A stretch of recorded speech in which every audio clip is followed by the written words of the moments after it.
Planning to check out San Diego Comic-Con this summer? Come join Alex Marcus and Amanda Rivas of the Pop Break Podcasting Network for a family-friendly bracket-style debate panel on the best pop culture vacation destinations. Alex, Amanda, and their all-star panel of podcasters and cosplayers debate the amenities, tourist sites, and best street food from your favorite pop culture locales. Would you rather have a romantic weekend getaway on Paradise Island, a ski trip at the Fortress of Solitude, an architectural tour through downtown Wakanda? Come join in on the fun and find out what the panel has to say. The Pop Break presents the best pop culture vacation destinations will be held on Sunday, July 26th at 1 p.m. at the Neil Morgan Auditorium of the San Diego Central Library. Event is restricted to authorized San Diego Comic-Con badge holders. See you there.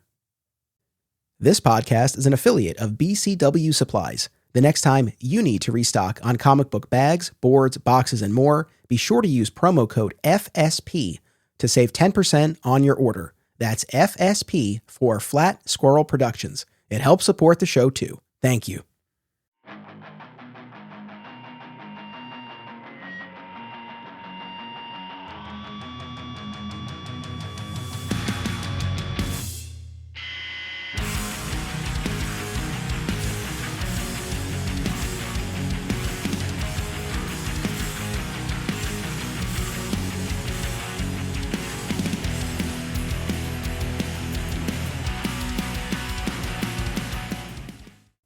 Welcome to Lighting the Bat Signal, a Batman fan journey. I'm your host, Anthony Desiato. Joining me to discuss Hush 2 Part 1 by Jeff Loeb and Jim Lee, along with the earlier sequels in Gotham Knights, Detective Comics, and Streets of Gotham, is the lead singer of Kill Me Kate, returning guest, Ralph Puma. Welcome back. Hey, thanks for having me again. Very excited to get into Hush 2. Hush 2 Part 1, no less. We're promised another 6 issues at some point in the future. We'll talk all about it. But let me ask you this to kick things off. A wise man once said you either die a hero or you live long enough to see yourself become the villain. Does Hush 2 Part 1 prove that adage true? Maybe. Who are we talking about here? Are we talking about bats? Are we talking about Loeb? Are we talking about who is changing over? That's the question. I don't know. Maybe that's open to interpretation, but we'll get into it. We had a fantastic conversation last month about the original Hush, and I'm excited to dig into the sequels with you now. We'll start with the long-delayed, recently completed, and the somewhat controversial Hush 2 by Loeb and Lee, the most recent sequel. And then later in this episode, we will double back and we'll look at the earlier sequels in Gotham Knights by A.J. Lieberman and Al Barrionuevo, as well as Detective Comics and Streets of Gotham by Paul Dini and Dustin Nguyen. So on the note of the official Hush 2 by our original creative team, just like with the first Hush, I'm probably equally as interested in the story, the creative side, as I am with the publishing side and how the story came to be and its release and all of that. Back in 2022, DC put out a 20th anniversary hardcover of the original Hush. And I was at our closest mall, which is the Westchester in White Plains, New York. Yep. And we have a Newberry Comics there. And I remember picking up that 20th anniversary hardcover. Now, I didn't buy it because, as we talked about last time, I own a previous softcover edition of the original Hush.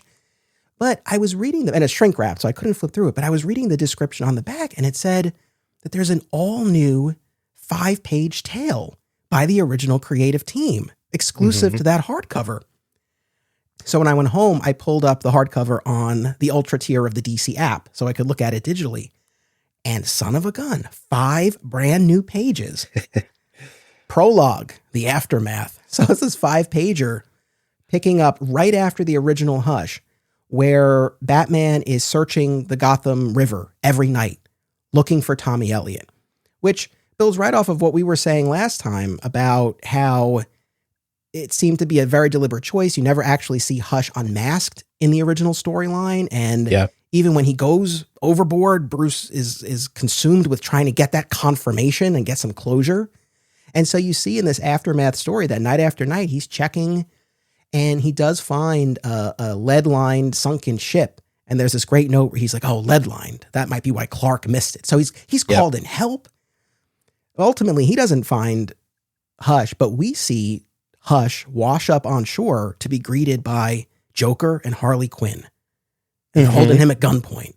And it's like, whoa. And hand in hand with that, in the introductory interview with the creators, they're asked about a sequel. And they tease that something is coming. And they encourage everyone to read the story at the end of the book.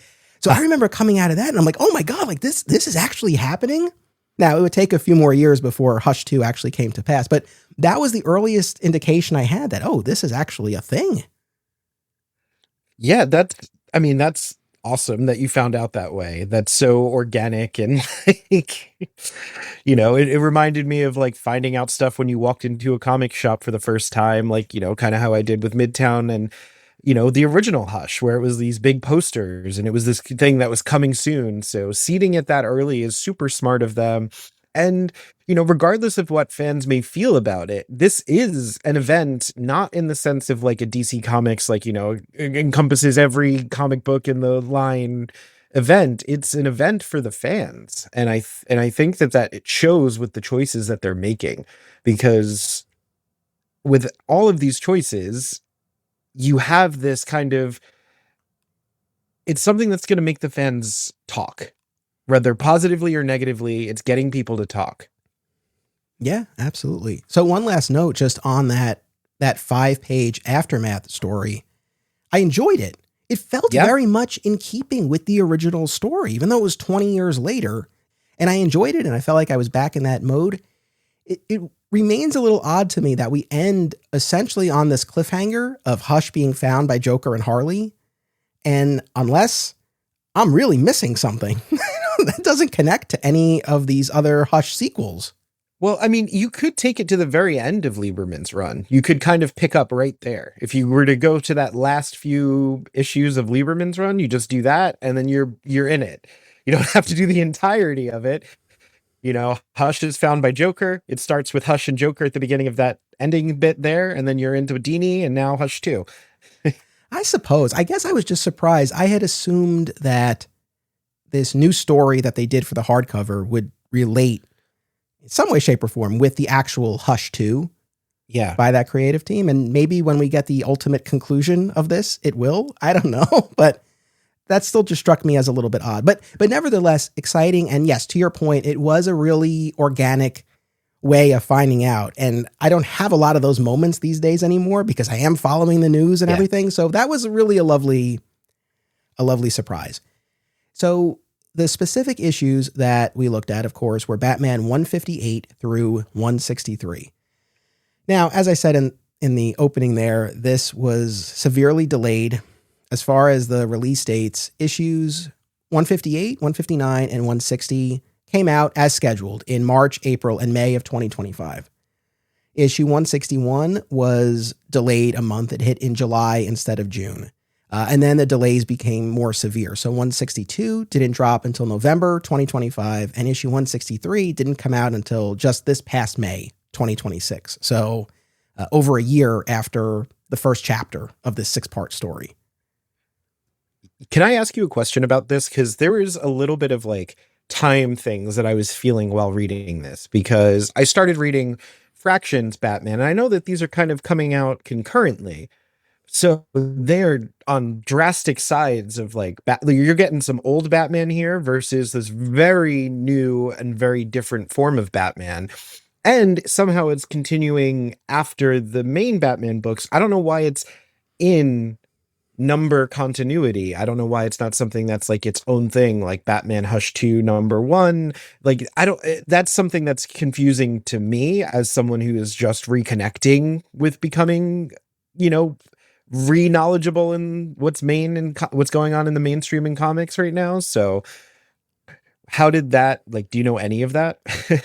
Not really, other than we ended up with a really weird bit of business here. I don't know historically if this has ever happened before, where you had two identically named books with different numbering systems going on simultaneously, because the idea, I believe, always was for Fraction to start his run after these 6 issues. But because of this delay, they got the ball running on Fraction's new Batman series while you still had a couple of issues left of the prior one. And my understanding is that ultimately the Fraction run in terms of continuity is meant to take place after. It is a bit bizarre. We talked about this a lot last time with the original Hush, where at the time, DC editorial really wanted Hush to be its own maxi series or original graphic novel. And the creators, and I think Lee in particular, really pushed for it to be in the mainline continuity in the flagship Batman book. And they got their way, and they had that whole bet about how many pages Jim Lee had to have done by a certain deadline.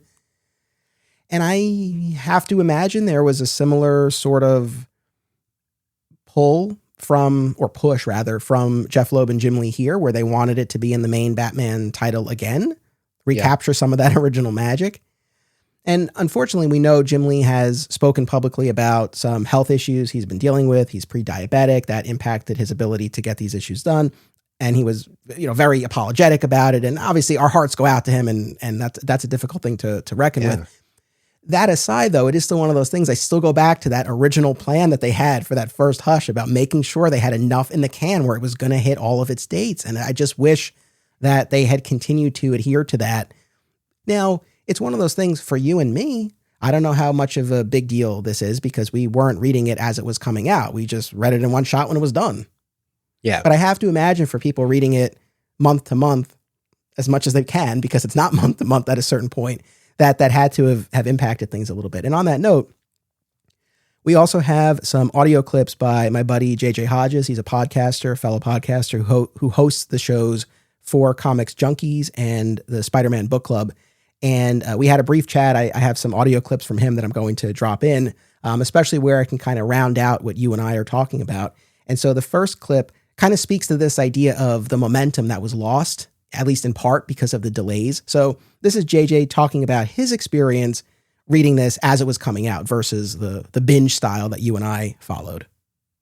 The momentum, that excitement I had, I did lose that.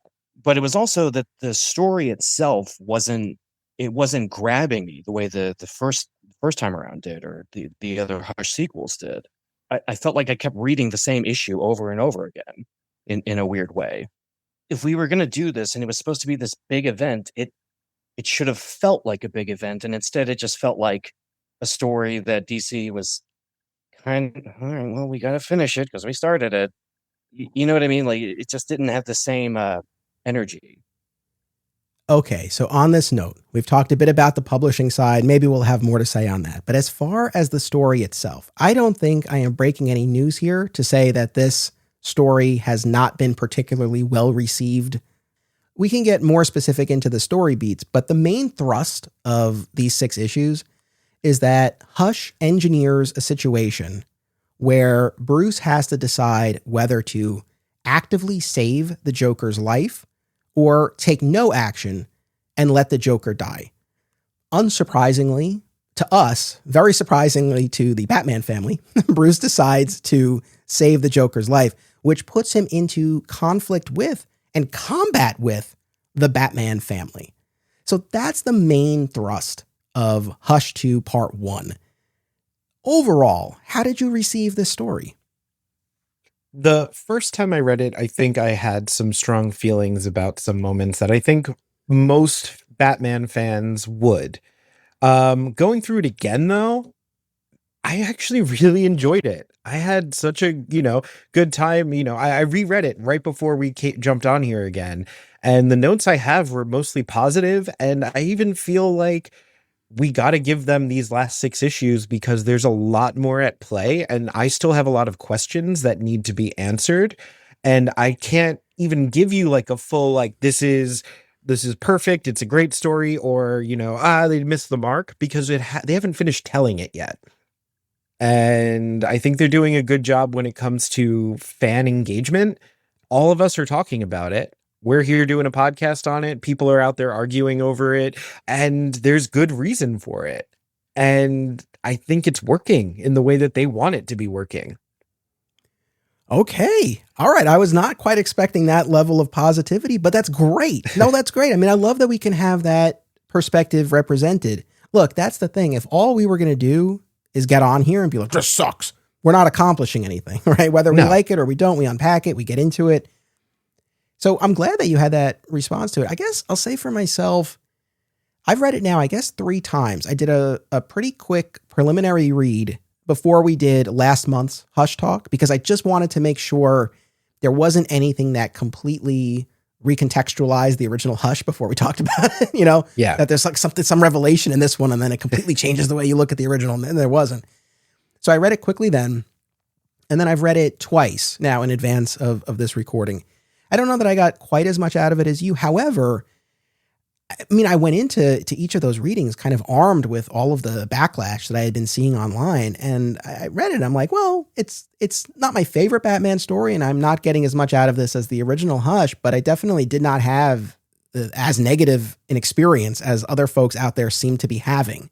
Yeah. So there was a little bit of a sense of like, I don't know what everybody is quite so upset about.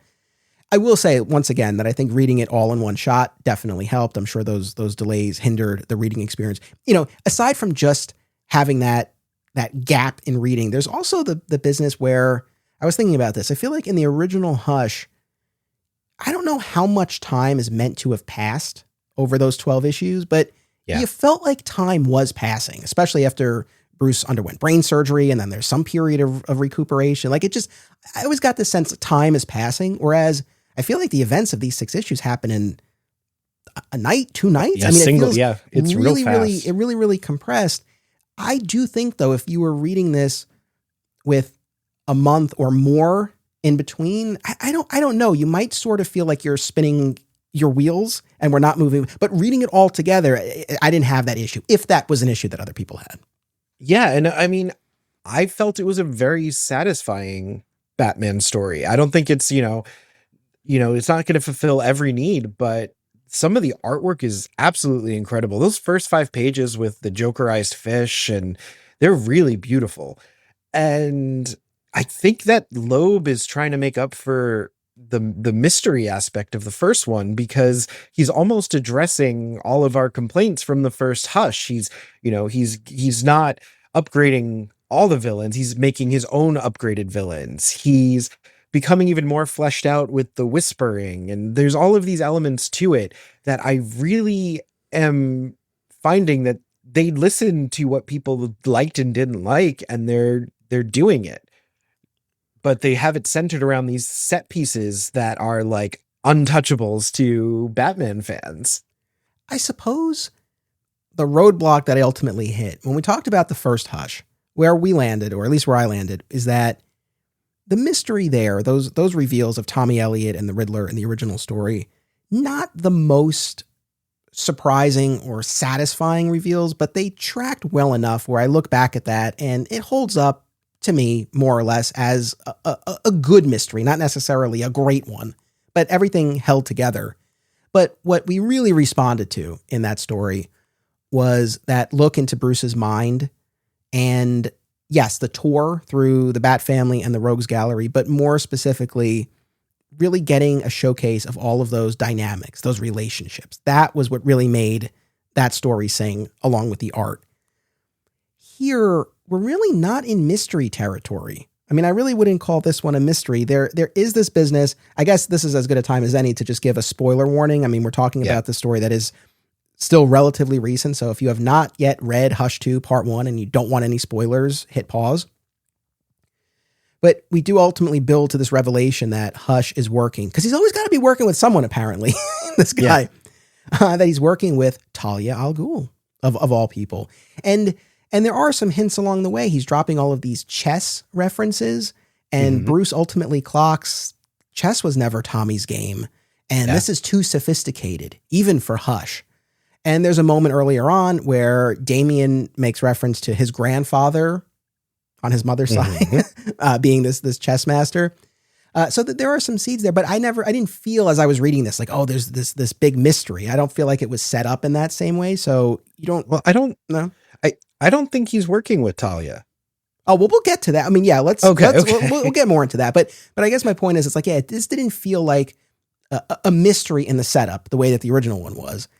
And unfortunately, I didn't find something along the lines of the same sort of character piece to really hold on to the way I did in the original story. So overall, yeah, I just didn't get quite as much out of this one. I didn't feel like there was as much there for me. I could definitely see that. I think that what the first one did for the Bat family at the time and the villains at the time, this one is doing for the current like Bat family and positioning Bruce as the antagonist. And so, you know, Batman is the villain in this storyline, and he is looking at his family as the opponents. If we're building off of all the stuff, you know, from Failsafe, and if it's all still a part of that Tinian Zdarsky King run, right? So it's the very tail end of that. So it's kind of summing up what the relationships are after all of that. You have Catwoman, who seems like the most sane person. Yeah, I know. Catwoman as the voice of reason. That that was something. Yeah, it's interesting that you mentioned those other runs. Have you read those other runs or parts of them? Not yet. I'm working through my crazy thing that I'm doing right now is I'm reading all the events. Then I'm going to go back through my favorite characters and kind of catch up that way. So I've kind of know like little touchstones, but I'm not fully knowledgeable in that, you know, other fans may be. Okay. So good. So this is what I wanted to talk about. And we have another JJ clip coming up here that will help us with this. Because I do feel like one of the criticisms I came across, and maybe people listening are already typing this out, that I think there's been a sense that Hush 2 feels out of step with where the characters are at this point in time, 20 years later, over 20 years later. And I guess I'm a little mixed on that, but also my perspective only goes so far because all those runs that you listed, I have not read them yet. They're on the list. We're going to read them. We're going to talk about them on the podcast. That's one of the reasons I'm doing this podcast, is to fill in these gaps in my Batman reading. So we're going to get there. But the reason why I say I'm mixed is that you look at the characters who are in this, and it's Damian's in the mix, and you have Barbara Gordon once again as back. Jeff Loeb got his wish, right? We talked last time about how he had wanted to use Barbara Gordon. She wasn't in play as Batgirl at the time in the original story. Now she's there. There are references to Bane killing Alfred. Yep. Right. We even do get a reference to Hush carving out Catwoman's heart in that earlier Dini Nguyen sequel that we're going to talk about. So there are aspects of this where I think, at least to some degree, it feels like, okay, we are reflecting stories that have happened. But I do think there has been this deeper criticism that maybe that's just the surface level, but that the behavior of the characters here is not really reflecting the journeys they've had. And this is where I say that my, and perhaps yours to an extent, our perspectives are a bit more limited because we haven't been following all of these runs over the past few years. And that's another reason why I feel like I probably came away from this a bit more positive than some other folks, because and also I'm reading this.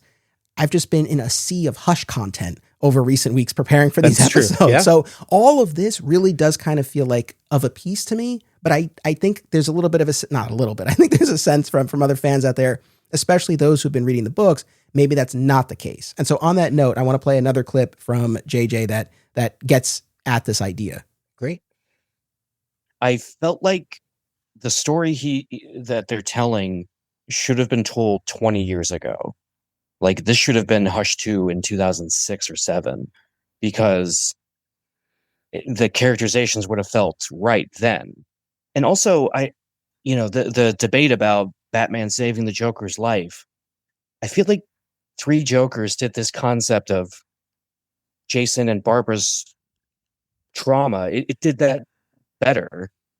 And Bruce pushing back against them, and in the internal monologue, when he's like, keeps saying, I started this alone. I have to do this alone. And I was just like, 20 years ago, man, this just isn't who Batman really is anymore.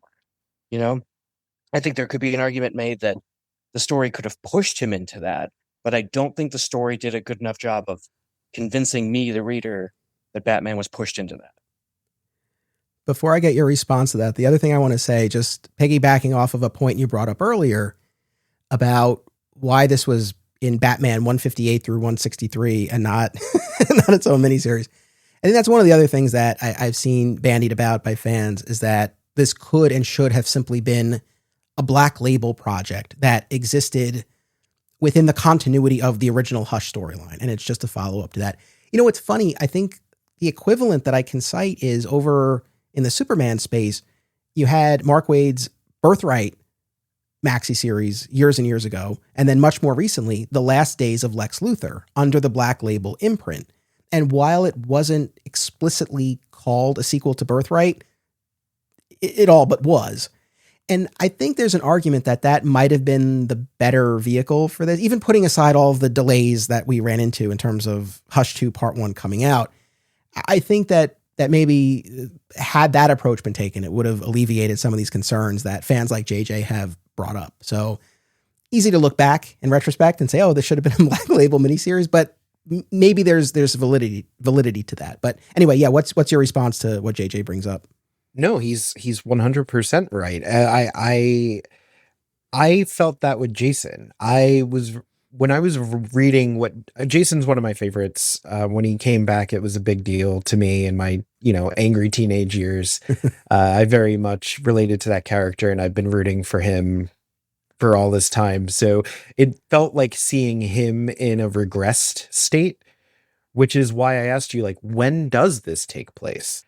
While reading Fractions Run at the same time, like, Bruce is grown. Like, this Batman sometimes feels like Lego Batman that I'm reading, that he's like so much about like darkness and I'm alone. And so there are elements where like Bruce is definitely a different character nowadays. I think from DC's perspective, if you were to ask Rob Levin, the Batman Group editor, when does this fall? I mean, unless I'm mistaken, and audience chime in, yes, I think officially this is meant to take place when it falls after the Zdarsky run, before the Fraction run. As we're getting at, whether or not that truly tracks in terms of the characterization, clearly open to a little bit of the debate here. Another thing that I don't want to be pessimistic, but you've brought this up. I keep referring to this as Hush 2 Part 1. I'm really following DC's lead with this. I think the ultimate intention is that Hush 2 will be comprised of 12 issues. We've gotten the first half in these 6 issues, and then the other 6 issues are coming because we get that little blurb at the end, to be continued or concluded in Hush 2 Squared, which they're really having a lot of fun with the placement of the 2s here, because and I've been jokingly referring to this as H2SH, because, they've been superimposing the 2 over the U, which when it's presented graphically that way does feel goofy to me. But as I've been texting you about doing this episode, and I've been writing up my episode description, and I'm literally typing out H2SH, I like the way that looks, because you get the symmetry. They're mirror images, the 2 and the S. So I actually do like that. But I think the way it's represented graphically with the 2 superimposed, that looks goofy to me. Oh, anyway, I guess my question is, do you really think we're going to get Hush 2 Squared, Hush 2 Part 2? Because it wouldn't be the first project, and it wouldn't be the first project with Jim Lee on art that just doesn't materialize. Because I'm thinking back to All-Star Batman and Robin, The Boy Wonder by Frank Miller and Jim Lee, which was plagued by delays and tapped out at 10 issues right after a new story arc had begun. But then came the announcement that Miller and Lee were going to do a 6-issue miniseries called Dark Knight Boy Wonder that was going to wrap everything up. And 20 years later, we've never seen that, and I doubt we ever will. I hope that's not the case here. Less so for Hush 2 itself, but I think more for the ultimate legacy of Hush by Jeff Loeb and Jim Lee. Like, I think that would be really unfortunate if it just remains unfinished. I guess I'm more optimistic than pessimistic, but at the same time, I don't know. Like, I can't sit here and confidently say, yes, like, I know in a year's time, I'm going to be behind the mic doing an episode on Hush 2 Part 2. Like, I don't know. You seem fairly optimistic that we're going to get it. Is there any part of you that's like, I really don't know, we might not? I mean, of course there is. How can you not feel that way? I'm hoping, I'm working from hope. So that's where I'm at, is that they will finish this out, and we will have a very, because I really like Hush's usage in this one, and I don't think he's fully out yet either. I think a bullet to the head won't stop him. No, I mean, it's comics, so I don't think that that's it for him.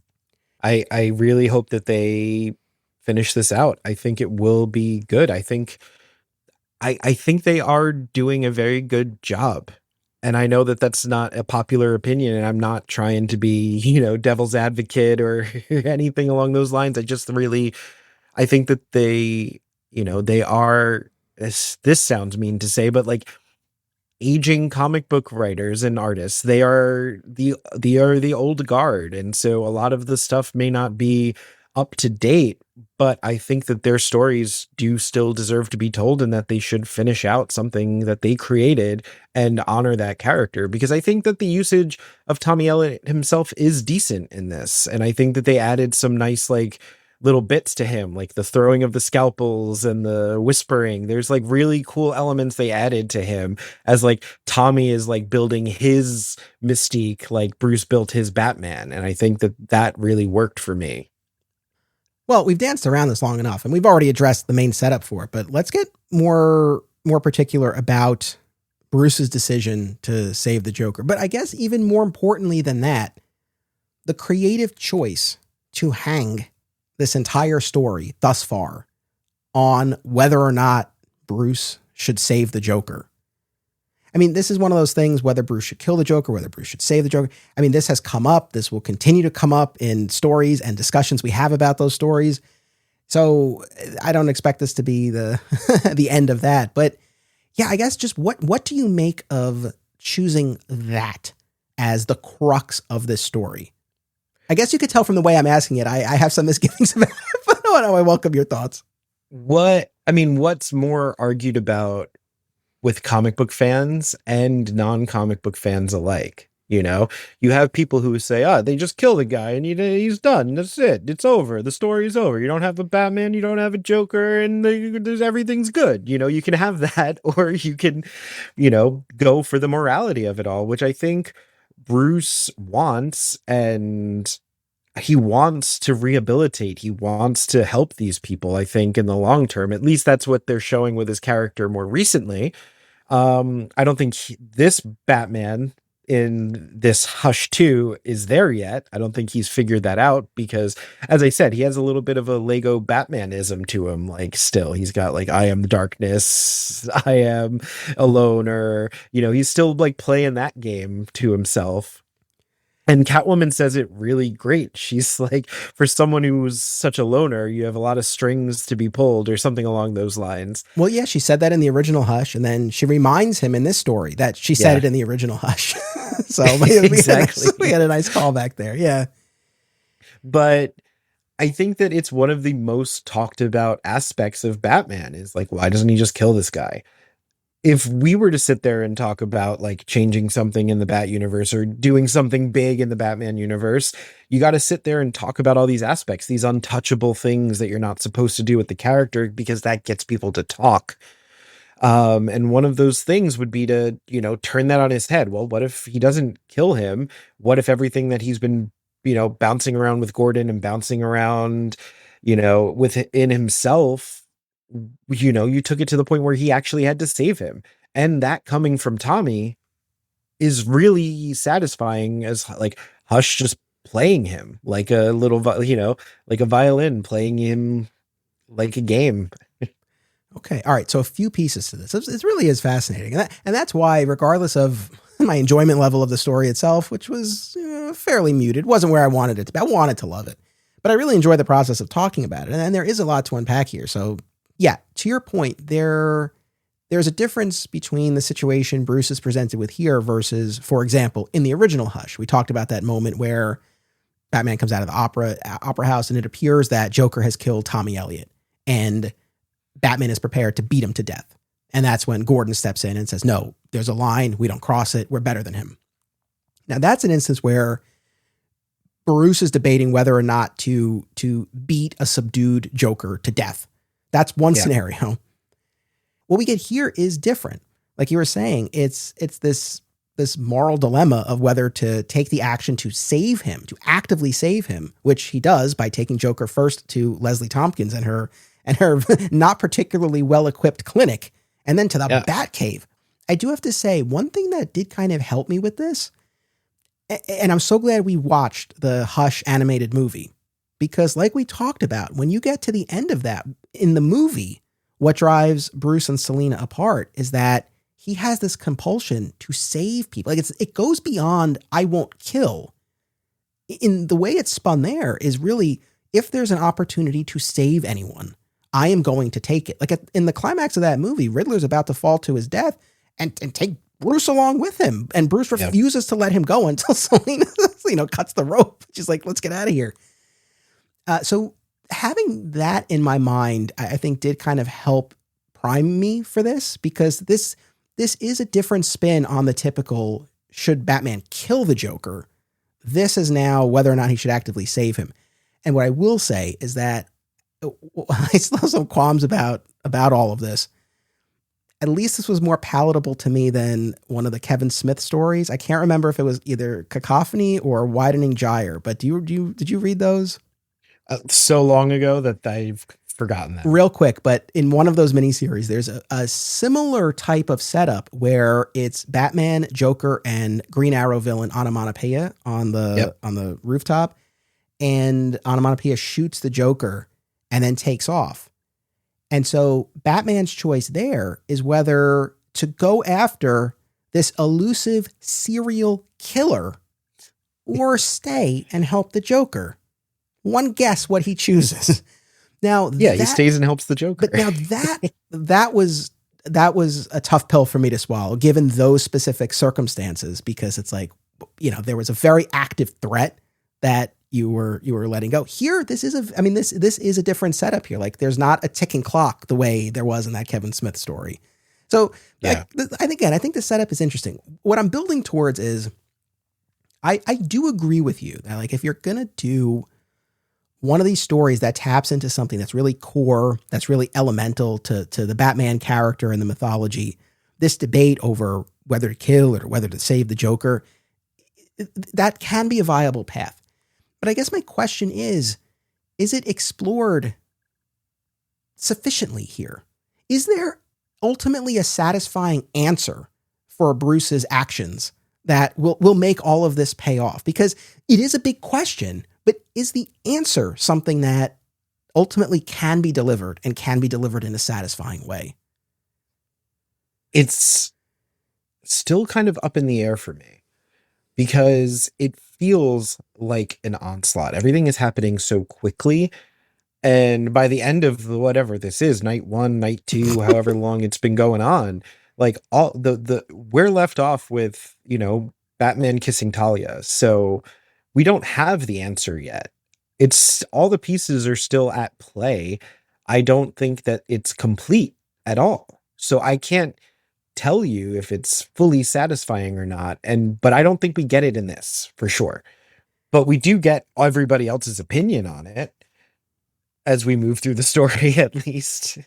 We do. And particularly from Jason and Barbara, they do not agree with Bruce's decision. And to JJ's point, I had the same thought as I was reading this. I was like, I feel like we saw arguably a better version of this in Three Jokers, which I don't know if you've read. I haven't read that yet, so I'm looking forward to that. I'm close to that one, but it's later career Jeff Johns. He's a little bit weirder these days, but it was interesting. The whole business about whether or not there's really three Jokers, that my mileage was fairly limited. But as far as really mining the emotional and physical damage that Barbara Gordon and Jason Todd have endured and are still working through, that's where I really found value in the story. And the Jason Fabok art is like amazing. So it's definitely worth the read. But yeah, so I did have that sense of, I feel like this has been mined.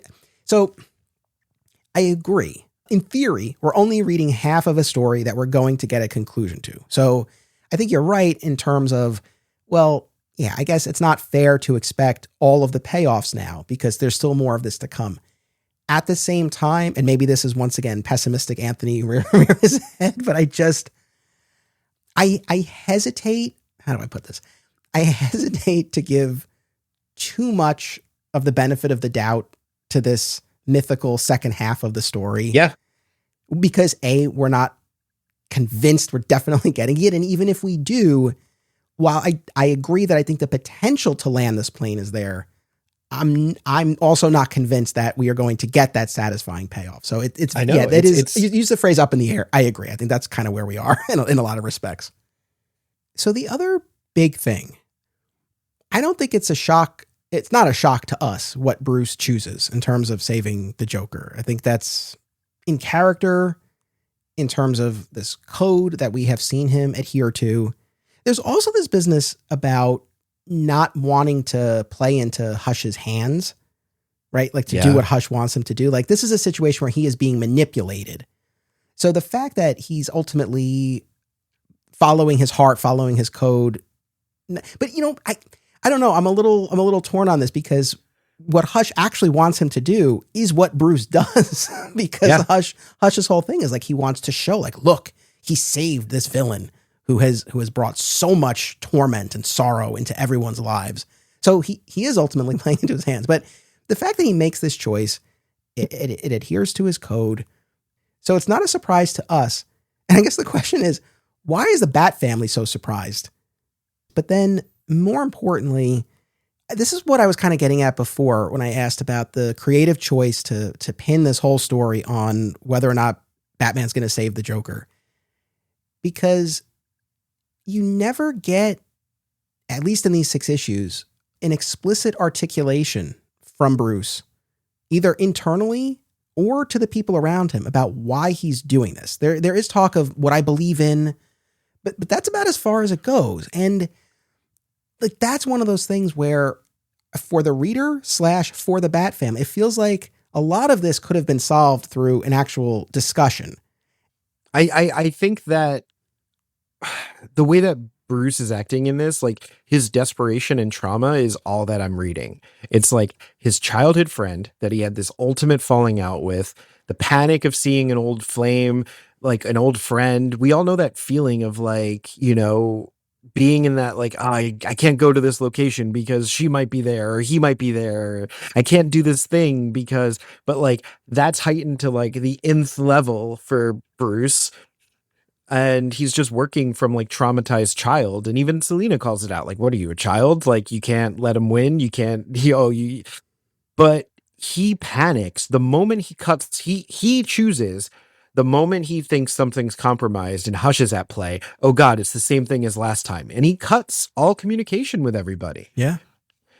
So he's working from this place of like damage. And so that all kind of read to me. I agree that the Bat family might be overreacting a little. And like from the outside perspective, we're all kind of like, yeah, didn't you think he would do this? But maybe, as fans, we have more insight into Bruce and Batman than his family is allowed to have. Sure. Well, so a few things. So one is that I guess there are 2 tracks here that I'm getting a little tripped up on. One is I really would have loved in these 6 issues to have had an articulation from Bruce, whether it was via narration or to another character, about why exactly he couldn't just leave the Joker there. As much as we can read into it, I do feel like if you are going to broach this subject and you're going to hang the whole story on it, I want to see it explored beyond, well, it's what I believe in. It's like, I'm going to save him because I have to save everybody. But even that, the animated movie did a good job of kind of highlighting, hey, this is a compulsion that you have. They got into it in that moment, in that final moment between Bruce and Selina. So I just feel if you're going to go down that road, don't just rely on these assumptions about what Batman does and why he does it. So I would have, and it's not one of those things where I'm sitting here and I'm like, I don't get it. Like, why would he? I mean, I get it, but yeah. I feel like if the story's going to go down that road, let's get into it more. And I don't know, maybe there's something deeper going on. Maybe it is that compulsion and that can be brought up. Like, I feel like there are layers to this that aren't being explored. And that's the issue with this only being these 6 issues. You know what I mean? Like, if they don't bring that up in the last bit, like that's a big negative. Like that's a missing chunk of the story that we're not getting. We're not getting his why in this. Yeah. We know his why. We, like, as fans, we know his why. But the Bat family don't know his why. Joker doesn't know his why. And Bruce ultimately seems to still be exploring his why in his inner narration. He's like, I could have put him in, no fingerprints, no, even footprints. Like, I can throw him in the incinerator. I can just toss him in the harbor, he says. And there's still no why. And I think that is really important to how this story lands. Yeah. And there are, to your point, there are these moments where he does kind of, at least through the narration, talk about it. Yeah, I could have just left him. I think about all of the damage he's wrought in our lives. Yeah. At the top of the second issue, he's like, I wonder the ripple effects when they find out what I've done. So he is aware of alternatives. He's aware of potential ramifications. And look, it's one of those things. Yeah, maybe in the second half of this story, it's going to be brought up like, you did this like automatically. Like, why did you do this? And maybe there's going to be some reckoning, some accounting. I don't know, but it just sort of felt like if we're going to do this, let's not just rely on these assumptions that we have. So there's that. The other thing is, as far as the Bat family, how shocked really should they be? And also just this nagging sense that so much of this could have been solved through a simple discussion. But in fairness, where most of the aggression comes from certainly is from Jason and from Barbara. And Barbara is amped up even more because Jim Gordon is targeted and is attacked. Yeah. He's caught in this explosion. And Jason obviously is working from a place of desperation too. He is making this tentative deal with Hush so that he can have brain surgery, which I really like the moment where Hush taunts Jason that, Bruce thought of me for as soon as he got hurt, but when you got hurt, even though we know as fans that it's an implanted memory for Bruce to call on him. I thought that was a fun moment. That was, yes. But that's such a cheap shot though, because it's like Tommy Elliott didn't even exist in continuity at the time of Jason's death. But it's like, but as a taunt, as a way to really get under Jason's skin, and also knowing that Bruce was then going to play this back because this happens in the Batcave after Jason knocks Batman out, right? Yeah. So it works at getting under Jason's skin and Bruce's. No, that moment I did like. So most of the aggression is coming from Jason, who is on his own path, and Barbara, who is, further pushed to the edge after Jim is attacked.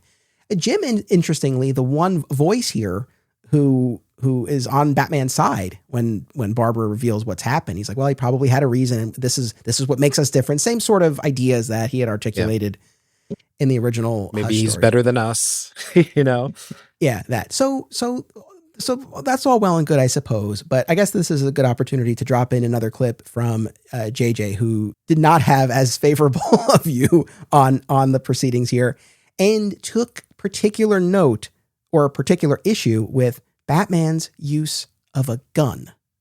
Mm-hmm. I think him saving the Joker, it's totally in character. Bruce would totally do that. It's out of character for everybody else to ask him why. They all know him. This isn't like a new person that they just met. Like he's their dad. It's like, Bruce, like, why did you save the Joker? He's like, I had to do it. And they're like, well, now I have to punch you in the face. I don't know. It's like when he was looking at the Joker in the Batcave, I was like, oh, that's interesting. And then it's like, oh, the lights went out. Jason's here. And then Bruce shoots him in the head with a gun. Like, my man's does not use guns. Not like that, at least, where he's going to deliberately shoot him in the head to make sure it's him. And, that's out of character. And them attacking him and Jason being like, Hush is going to save me. I'm just like, this is not where these characters are now. Like, Jason doesn't even use guns anymore. And I'm not like the biggest Jason Todd fan, but I've grown to appreciate the Bat family as a whole. So when I see this, they're fighting again, I was like, I just roll my eyes. I'm like, there's so many better stories that you could have done. Wow. JJ coming in with, that's a good clip. Right? Yeah. So I can see, we've seen Batman use a gun in Batman Beyond. At the very end, he picks it up to almost use it. And that's when he, retires, basically, which is a really great way to, have for your personal headcanon that like Batman doesn't use a gun until he almost uses it and then he quits. But I think if you go back in continuity, like I know that you're going to do, like you did for Digging for Kryptonite, you're going to come across many stories where Batman probably uses a gun in various different ways. Sure. I think that he explicitly says, like, I need to throw him off his game. I need to be unpredictable. And so the one thing Batman can do to be unpredictable to someone in the Bat family is grab a gun and use it. But he knows that it's not going to kill Jason. The helmet's going to protect him, and it's going to stun him for a minute. What I didn't like was when he held the gun to his throat afterwards in the next thing. I think that felt out of character. I don't think that, I even showed Christina some bits from the comic, and she was like, she pointed out to me, like, he's holding the gun to his throat. And I was like, oh my God, I didn't even clock that. Because, you read these things so fast sometimes, then you control time when you're reading the comic book. You decide how fast the knight's moving or how slow and whatnot. But looking at him holding the gun to Jason's throat is when I was like, why? That's not necessary. Like, it would be in character for Batman to use it to shoot the helmet, maybe, and then toss it, not use it and then hold it up right under him. Agreed. So you're right. You look back in continuity or certain adaptations like the Snyderverse, and it's like, yes, there is precedent for Batman holding a gun. However, for the most part, especially in the modern continuity, that's not part of how he operates. And even when that's broken, it's such an extreme exception and it's called out. I mean, the moment I always go back to is the climax of Final Crisis. Yeah. When he shoots Darkseid, and he specifically makes the point. He's like, I made a solemn vow about firearms, but for you, I'm going to make a once in a lifetime exception. And that had that weight, not unlike the Batman Beyond moment that you cited. So I guess here, this is another instance, not unlike with the Joker business. It's like, okay, if you're going to broach this subject, and yes, there's enough accounting of it, I guess, like you were saying, where Bruce is like, well, I have to throw him off his game somehow, and this will do it. But I don't know that was compelling enough for the book to broach this subject and for Batman to kind of step over that line. Like, that felt like a bit much. No, I mean, I've been sitting with it for a while now at this point, but when I first read it, I had that like, oh, I can see why people don't like this. Like, that was like, it's one of those things where if you don't handle Batman using a gun right, it's going to be hated. Like, I don't know how it was received in Final Crisis, but I know where you and I sit on that now, and that we think that it's a worthwhile usage of that.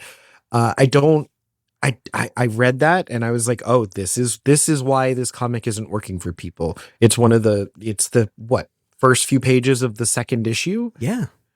And that probably took people right out of it. Like, their fans are really serious.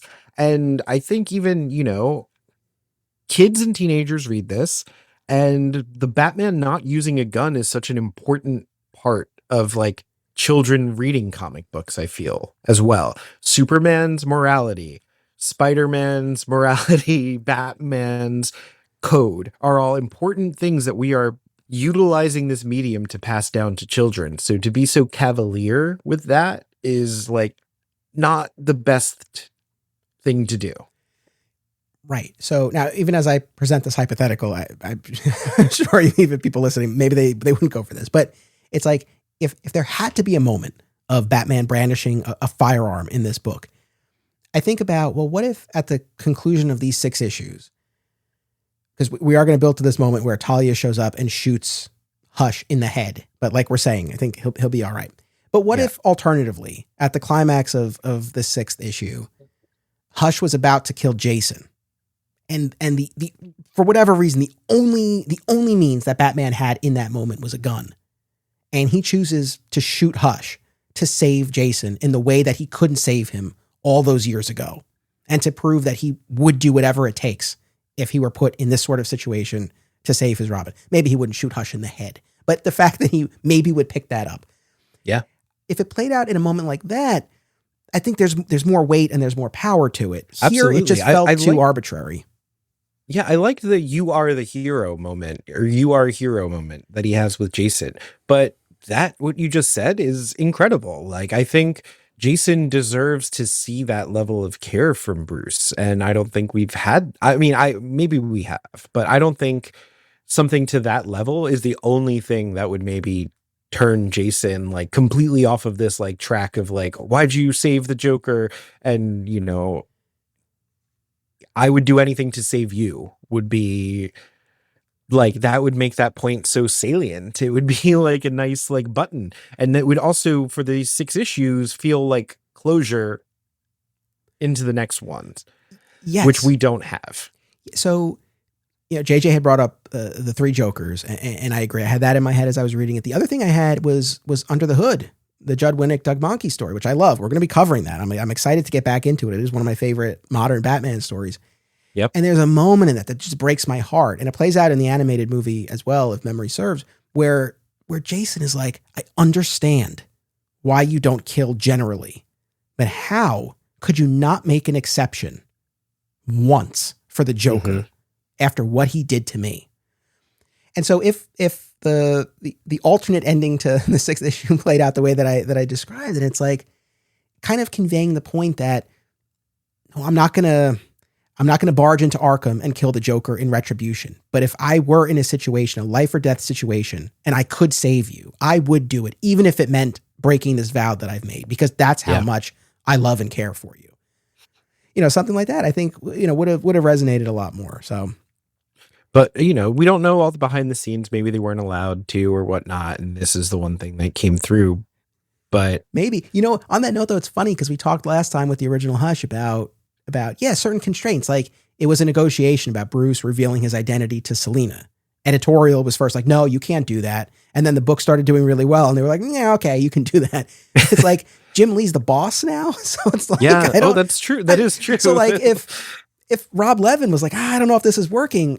I mean, I don't know if Jim Lee is like, okay, sure. Like I'm just the artist here. Or if he's like, no, we're going to do this. Like, I don't know. I mean, I don't know. I don't know exactly, you know, how that dynamic would work in the DC offices, but if there's one character who is like 1000% in character here, it is Leslie Tompkins.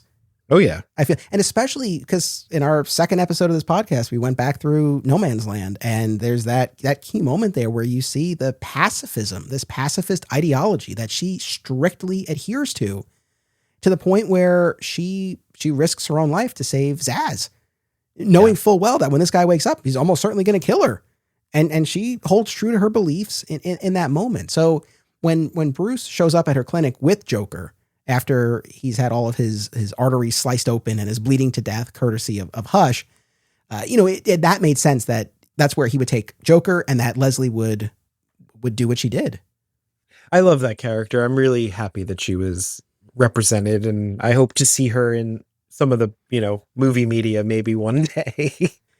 I have to say though, one bit I did like the clue that Tommy leaves at the Batcave, the scalpel made of Damascus steel, and then you get the flashback to young Bruce, right? We love those flashbacks with the watercolor, with the watercolor, nice. And young Bruce is going through Thomas's medical bag, and he finds these scalpels, and Thomas explains they're made of the finest material, and the company makes them for anyone who needs them. And Bruce asks if they can make a set of those war figurines for Tommy as a present.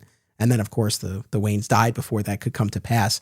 But that Tommy knew Bruce would remember that. Like that, so, you know, little touches like that. It was a nice little moment, yeah. Those were flashes where I'm like, oh, we're back. And then even the Leslie bit where Bruce recounts how she was the first one to comfort him on the scene there when his parents were murdered, that she was working late, she heard the gunshots, she was there at the beginning. So on a positive note, like, there were some of these flashes that did make me kind of feel like I was back in that mode of storytelling that I did enjoy the first time around. Yeah, we got an Aristotle quote from Hush too at some point. Yeah. Those who cannot bravely face danger, etc. Yeah, absolutely. So I guess as far as what all of this is building to, we were getting at this earlier. And so I guess we have different reads on this. So you don't think that Talia and Hush have been in league together? No pun intended. So I did a little bit of looking things up, and chess is Roz's game. So it might be Talia doing things, or it might be proof that Roz is back, which is a big deal. It just seems, you know, Talia, so Talia shows up at the beginning, and she specifically mentions Damien's health. And then Damien mentions it again, which, it could be mother and son things. You can just kind of shove that off, but that seems suspicious to me. We also don't know explicitly who left the shoe. Was it Jason? Was it Hush? Who left the shoe? And the other thing is, why is Alfred still a piece on the board when he went into Hush's little situation? And Bruce specifically picks up Alfred. You would think that maybe the piece would be tossed, or it was still standing, which to me, in Tommy's little war games that he's playing there by himself, that something is suspicious about kind of all of the things happening. Once again, I could be giving people too much credit. In the first Hush, but maybe, they want to do better this time. And I think that there might be an actual mystery happening. Hopefully that's what I'm thinking, is that it might not be as obvious as we're all making it out to be. I mean, I hope you're right that there's something deeper and more interesting and layered going on. I don't know that I share. To be honest, optimism. Me too. Yeah, I don't know that I share the optimism. Yeah. So as far as we've been jumping around, but again, this is not a particularly intricate plot heavy book. I mean, we laid out the main setup and we've been bouncing around the different beats, but even for people who haven't read it, I think you've been able to follow. But essentially at the setup of this story at the beginning, you have Joker repeating his earliest trick and attempting to poison the Gotham reservoir with the Joker eyes piranhas. And Batman intervenes, of course, and Joker whacks him in the head with a crowbar, and Batman falls into the water with the piranhas.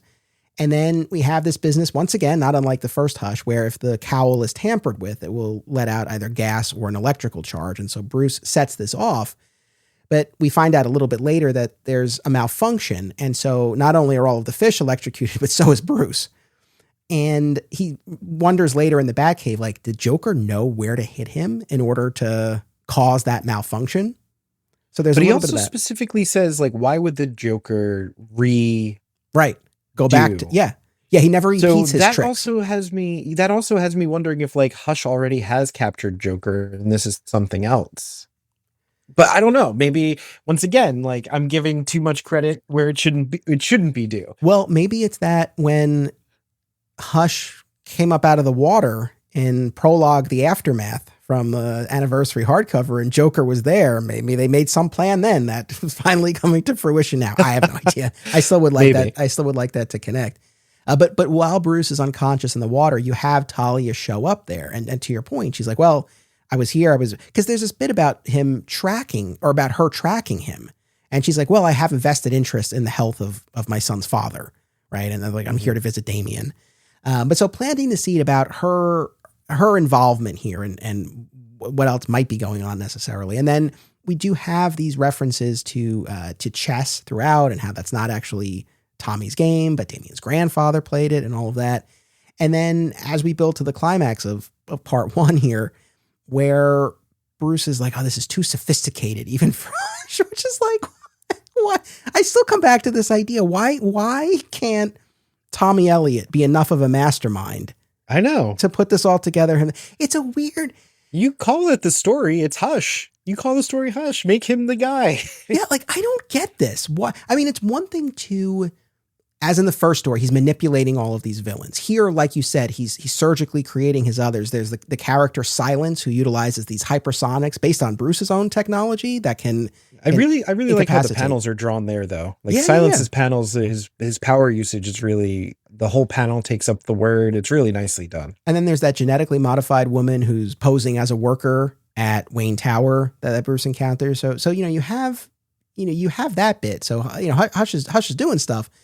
But yeah, I don't know why he can't just be the mastermind, that we always have to kind of tie in somebody else. And so Talia shows up. I mean, I think the way it's presented, the implication certainly seems to be this is the one he had been working with.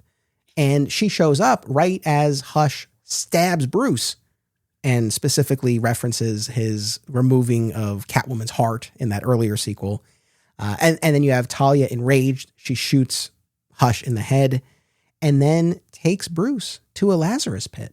And that's the note we end on. He is submerged, he rises, and they embrace and kiss. And that's how we end part 1. I mean, if it is what I think it appears to be, that Talia was in league with Tommy Elliott, what do you think her agenda is?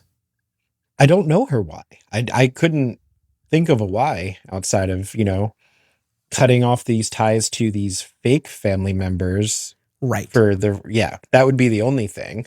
These non-blood related family members, which is very Al Ghul of her. That's what I figured. I think if there's anything we can maybe assume, it's that, she wanted to isolate him from the rest of the Bat family to embrace this other family that he's a part of Damien is part of both families, but to embrace this other side. So it could be that. I mean, if it turns out that no, it's not actually exactly what it seems, and Roz is back in the picture and he's pulling strings or something. I mean, I don't know. I'd be open to it. I don't know. Right now I'm taking it at face value, but I guess we'll see. Yeah. I think the thing that I had the biggest problem with was Bane and Damien. Yeah. Damien breaks Bane out of Blackgate and enlists his help to stop that woman at Wayne Tower. Yeah. Go for it. That to me is like a no-go. Like Damien doing that is as bad as Bruce saving Joker to me. Like, I know that like Bane is a part of the Al Ghul kind of, legacy. I know that Bane would honor Damien over, Bruce himself. And, Ubu also, side note, Ubu also mentions that he knows who Silence is in passing, which to me was suspicious. Yeah. So there's a lot of Al Ghul stuff happening. But I just, I didn't really love that Bane showed up to help. And I don't know, outside of like, he's working for Damien, why he would do that. And also that it just seemed very like chill, like it's Bane, he's here. And I'm like, to me, that also felt so cavalier, like more so than Batman using the gun, to me personally. But yeah, I mean, thankfully, at least Bruce decks Bane. Yeah. Right at that key moment. But yeah, for Damien to enlist Bane's help. Yeah. It's like, that's the thing. This is what you guys should be fighting over. It's like, how could you free the man who killed Alfred? Yeah. I don't know. That one really got to me when I saw that. I was like, this seems wrong.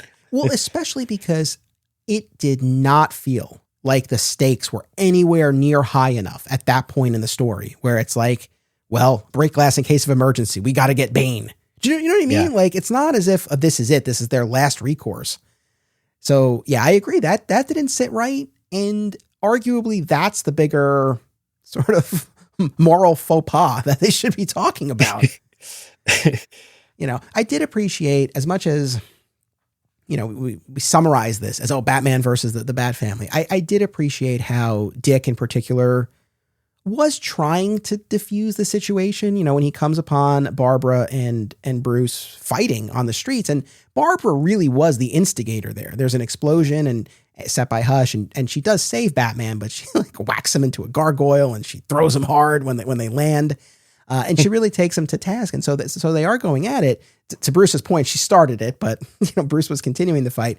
But Dick does try to stop things, right? As opposed to escalate them. So it's not like everybody comes in throwing fists necessarily. Yeah. So I did just want to mention that. And then Bruce does also paralyze Barbara temporarily, which is... That was so messed up, man. And I know he calls out his own behavior. He's like, I'm trying to get out of this as quickly as possible without hurting them permanently.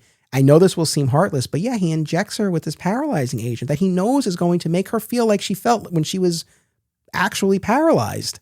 Yeah. I mean, it's rough. Like, I mean, once again, like Bruce is the bad guy in this. He is acting like a villain to the Bat family.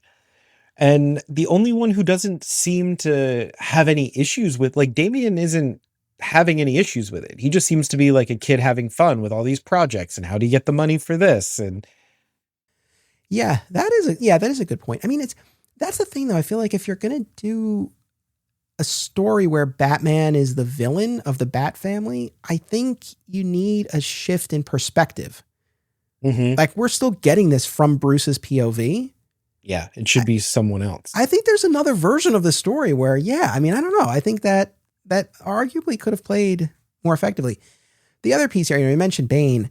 But so we get this odd turn where Bruce teams up with his villains when I guess the idea is that Hush has booby trapped the Batmobile, and right, because these explosions go off and the Batmobile crashes underground. Yeah, and they're all like, "Oh, he saved us." Right. And then Bruce encounters Joker and the rest of the Gotham villains who all have an axe to grind with Hush. Why does Penguin though? Yeah, and Mr. Freeze. I mean, there are villains there who are not. Oh, I didn't even see Mr. Freeze. I'm almost him. positive, but definitely Penguin. Yeah, it's like there are villains there. I mean, they're the ones you would expect, I guess, like Poison Ivy, your favorite Poison Ivy, you know. And then I mean, there's this. It's what's weird to me about this is, I feel like, especially just from the cover alone, it's like Batman teaming up with his enemies. It ends up being much ado about nothing. Yeah. There's like this. There's this one panel. This made me laugh. When Batman goes off with them, and he's like, Clayface has his hand on Batman's shoulder. Well, I do also think that the Joker being the all Bat family. Yeah. And then we find out that Batman sends Clayface to pose as Batman to slow down the rest of the Bat family.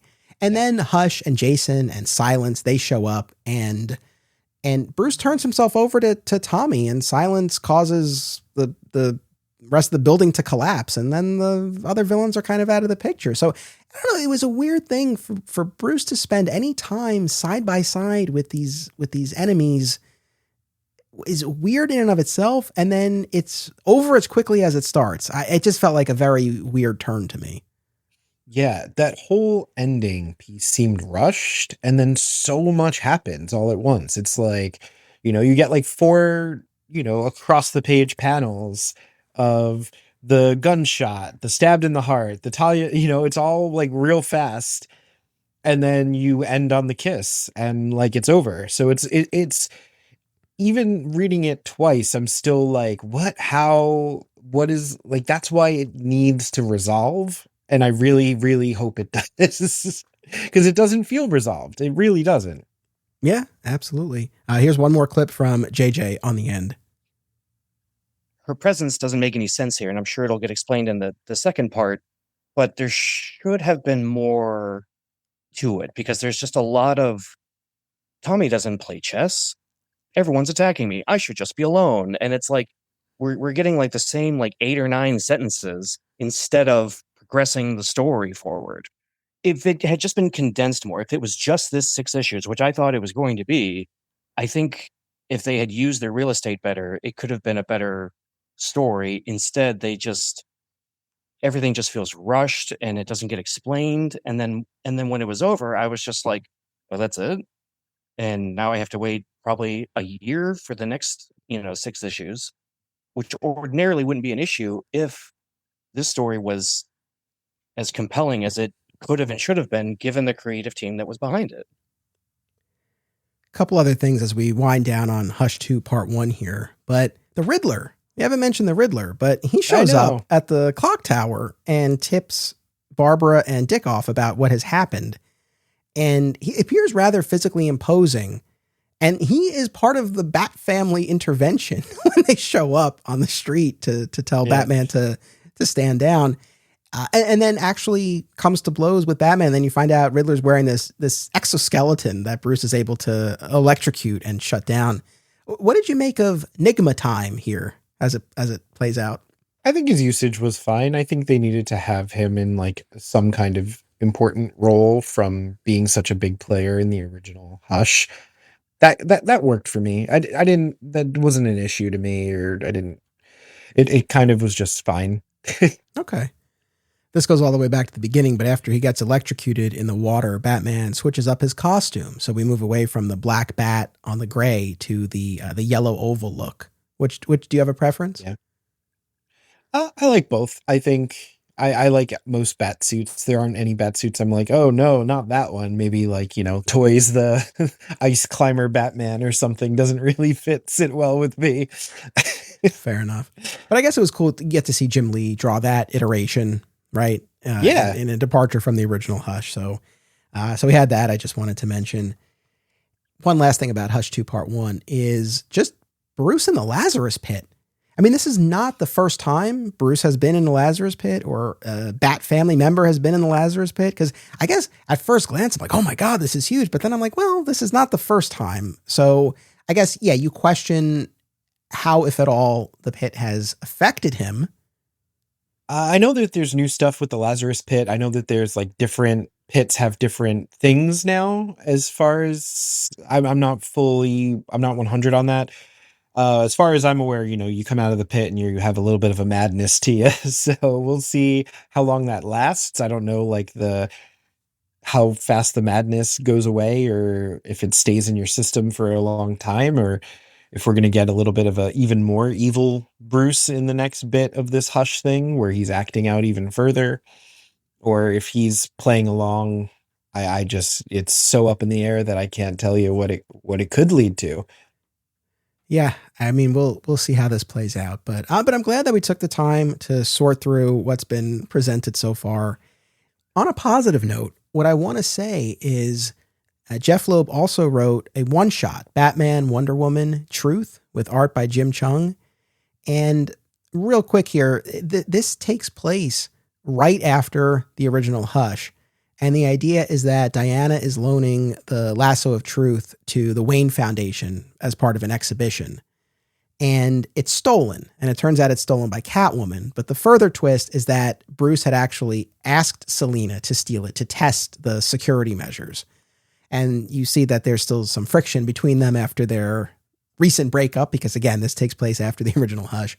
And then, of course, Harley Quinn intervenes and she steals the lasso, and then we get a bit of Joker business.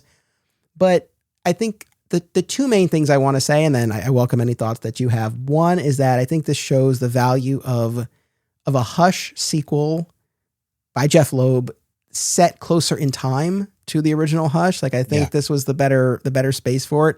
And also, I've talked a lot on my other podcast about my love of Loeb's Superman Batman series and the dual narration, how you would have Clark and Bruce narrating, and you would see the way that they viewed each other. And I thought it added a lot of texture, and it was really a great way to see how each of these pillars of the DC universe views the other. And so here you get Bruce and Diana's narration. So I really liked it. I thought this was a really fun one shot and kind of a palate cleanser after the Hush 2 business. Yeah, it was really fun. It just felt very classic DCU.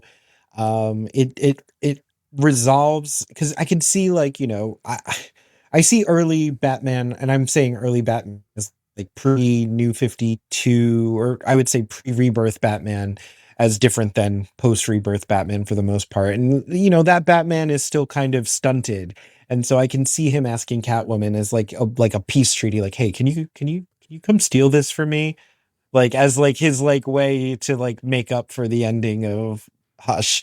And that really played well for me. Did you notice that when Joker hits him on the bat symbol, it's like where he also gets hit in the Hush too? Oh, when he good gets call. stabbed in the heart, like good right call. in the center. Yeah. Good call. This podcast is sponsored in part by Rick Reason. No product pitch this time. No big sales campaign. Just a comic fan helping support a show he genuinely enjoys. Rick believes comics matter because stories matter, especially ones about hope, grief, second chances, and trying to be better than you were yesterday. Follow Rick Reason on Facebook for comics, humor, life reflections, and the occasional third shift existential crisis. It's been over a decade since my comic shop closed, but if there's one place where I feel the same sense of camaraderie, it's Fat Moose Comics, the Garden State's best and oldest comic book store, led by current owner Sean Hendricks. Visit Fat Moose in Whippany, New Jersey, and be sure to reach out via the Fat Moose Comics Facebook page. Moose is also home to our main man, Justin DeVoe, who is taking you inside his world of collecting and cosplay on his YouTube channel, Tannelier's Basement. Subscribe today. I'm a parent, which means that a family-friendly comic shop is a must, and there's none better than Aw Yeah Comics. Visit one of their 3 locations, Harrison, New York, Muncie, Indiana, or Skokie, Illinois, home to our pal, Sweet Bernie. Follow them on social media and at awyeahcomics.com for news about signings, live sales, and much more. Their name says exactly how they feel about it. Say it with me now. Aw, yeah. I talk about Smallville a lot, but when it comes to listening, one podcast is at the top of my queue. Always Hold On to Smallville, hosted by our pal, Zach Moore. Zach and his guests bring tremendous insight, passion, and humor to each and every episode. And while their series rewatch has concluded, the podcast continues with more great Smallville and Superman talk. Listen wherever you get podcasts, and keep an eye out for the other shows on the Always Hold On To network. Now, let us shift gears and talk about the earlier Hush sequels in Batman Gotham Knights by A.J. Lieberman and Al Barrionuevo, as well as stories by Paul Dini and Dustin Nguyen in the pages of Detective Comics and Batman Streets of Gotham. I think what we look at here is going to be a little bit of a broader survey. I think that will serve us well. I guess before I lay it out more specifically in terms of issues and years and story arcs and all of that, just kind of big picture, when you and I were first texting about Hush generally, you volunteered, you were like, if you ever do the AJ Lieberman Gotham Knights run, those Hush stories, that Poison Ivy arc in particular, let me know. I love that. And I was so struck by that because in all of these years, it's rare that I've ever even really seen or heard these Gotham Knights issues talked about. And on a person-to-person basis, I have never spoken to anyone, I don't think, who had such passion for the run. So I was like, okay, because I figured in the midst of this coverage, we'll carve out time to talk about these non-Jeff Loeb, Jim Lee sequels that featured Hush. And I know the answer because we've been texting and talking off mic, but let me just throw it to you first. I mean, how did the reality of rereading that run in 2026 live up to the memory and the nostalgia that you had for it when you first read it as a kid? Yeah, and I think the memory of it was a lot darker, a lot more romantic, and it's a good example of how our memories can sometimes, distort. Going back to it this time, it was, I don't know, I just was going through them and I wasn't thrilled with what I was coming across. I really, truly loved the concept of Ivy, finding a cure with Bruce, and Bruce and Ivy having a small thing with Ivy ultimately having to go back. And I think there was like romance in that, and I like the general plot of that, and that's what stuck with me. But everything else about this run I had forgotten until you and I sat down to read it, and it was an interesting read. I think being a bit diplomatic, which I can appreciate, I totally understand. It's funny. I'll say for myself, I also read these as they were coming out, and the issues that we're here to talk about came out between 2004 and 2006. Essentially, it's Gotham Knights issues 50 through 74. I'll lay out the arcs in a second, but I was still reading Gotham Knights monthly at that point, and I do remember at least the initial AJ Lieberman issues. If memory serves, I'm near positive I dropped the title during this run, or it's possible, and knowing me, this is probably what I did. I probably continued to buy and bag and board and box the issues, but I think I stopped reading them because I had memories of these issues to a point, and then I really felt like, and we're going back 20 years, but I really felt like I was reading some of these for the first time. So I think I kind of tapped out during that Gotham Knights run, and now going back to it and finishing it, completing it in full, I stand by my younger self's decision. Is kind of my big picture assessment. You were definitely vindicated in that. So breaking down these arcs more specifically. So this was the Batman Gotham Knights title. This was the book that launched right after No Man's Land. Devin Grayson was the initial writer. She did the first 30 plus issues. Then we had an interim period. And then AJ Lieberman and Al Barrionuevo took over with issue 50.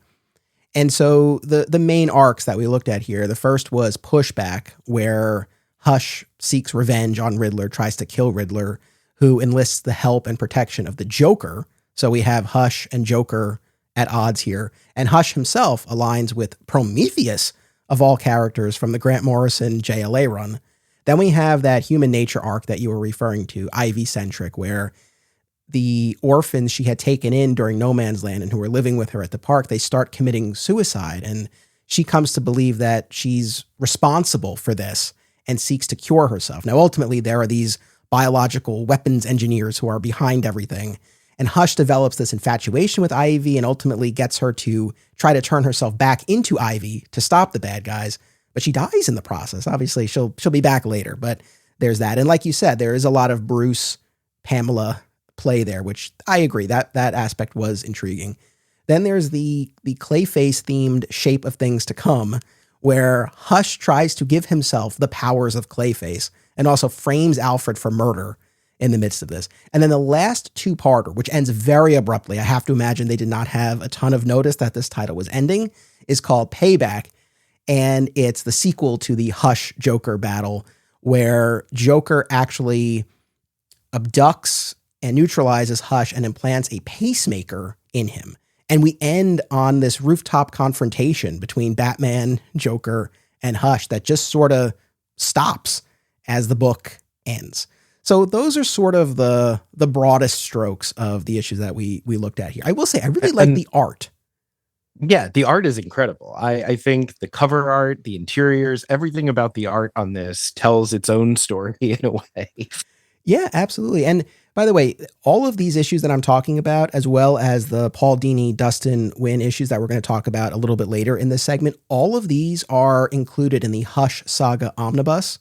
So they have been collected in this large volume that gathers up the primary. It's not all of Hush's DC appearances, but the key ones. So these are considered part of the Hush Saga. And on the collected edition front, I do remember back in the day when Pushback came out, they did collect it in, and this was back in the day when it wasn't a guarantee that everything was going to get collected all the time, not to sound ancient, but I do remember they did put out a Hush Returns trade paperback collecting that Pushback arc back in the day. But other than the Hush Saga, the rest of those Gotham Knights issues were never collected, but they are all readily available on the app. So I do have a few observations, some interesting things that stood out, some positives, some questions, some critiques, but let me give you the floor first. Yeah, what do you want to talk about first? Well, on the surface, the plot sounds pretty decent, right? You would think like Joker and Riddler working together, and you have some of Joker's backstory in there. You have this very interesting arc with Poison Ivy. You have, one of these like offshoots of Clayface, or it's another experimental someone else who was experimented on. And so you have all of these like really interesting aspects. I'm just curious as to, we usually don't get anything about Joker's backstory, and especially we don't touch things like, not the Long Halloween. Oh my God, the Killing Joke. And so I wonder where in editorial, why they were just so like free with these big, moments for this run that seemed almost kind of shrunken down in weight, at least. Yeah. I mean, as much as we're focusing on the Hush aspect, arguably the most interesting thing about this Gotham Knights run is that it canonizes the Killing Joke, or at least aspects of it, as it pertains to the Joker's origin and who he was before and the death of his wife. Because, and it takes a while before these pieces come together, you find out the way that the Riddler is able to endear himself to Joker and earn his protection is by producing the name of the man, a cop, as it turns out, who was responsible for the death of Joker's wife. And we get flashbacks that do feel very much in keeping with the Killing Joke. Not necessarily a complete alignment, but definitely in that vein. So yeah, I was struck that they did that. And I agree with you. It's like, ooh, what was the process to kind of get approval for that? But B, it, not unlike a lot of the rest of this, I'm sorry to say, ends up kind of being much ado about nothing, because like Joker gets the name of this cop. And I mean, unless I'm blanking, it doesn't go anywhere. No, he doesn't. I don't think he goes after it. It's, I don't know if later on it got picked up and someone else carried that thread, but this just felt like, I don't want to be mean. So like when you had a friend who came over who didn't know how to play with your toys or handle your comics, and they kind of like left everything a mess. It kind of felt like that when I was reading it. There's a lot. I'm not one, and it's even if you listen to the last Hush, I was like, fans have to kind of accept the canon as it comes to them, and that's where it's at. But this kind of felt like a mess was left behind for people to clean up. Yeah, I mean, have you read much, if anything else, by A.J. Lieberman? No, I haven't encountered anyone on this team before. I think, I was looking into both of them and I didn't see, maybe some Titans, maybe some Harley Quinn, but I don't think I came across them before this ever or Gotcha. after. Yeah, I can't say I've really read much else by this writer, although I know he did pick up the reins of the first solo Harley Quinn series, the one that had been started by Carl Kiesel and the Dodsons. Mm-hmm. Lieberman took over towards the very end and didn't save the book from cancellation, but took it in a much more noir direction. And I do remember at least skimming through the issues. They were intriguing. I felt like it was getting some good notices at the time, so there was that. But no, I can't say I'm totally familiar, again, beyond what we looked at here. I think at the start of this, there was potential, that first arc in particular, and we start in the middle of the action with the beaten, bloody Riddler being thrown through the skylight, right at the top of this Gotham building. And it's like, what's going on? And then we'll double back and find out. And I do think there was an effective sense of foreboding that was created, that like Hush is back and he's out for blood and he wants revenge. And it's like, okay. So I do feel like that atmosphere was established at the outset and that there was some potential. Unfortunately, it never really comes together, I felt, in any truly meaningful way. And it's one of those things, it's like, it's crazy looking at all of these issues. I mean, this is a good couple of years worth of stories. That's a lot of Hush. Yet he just kind of feels like he's there.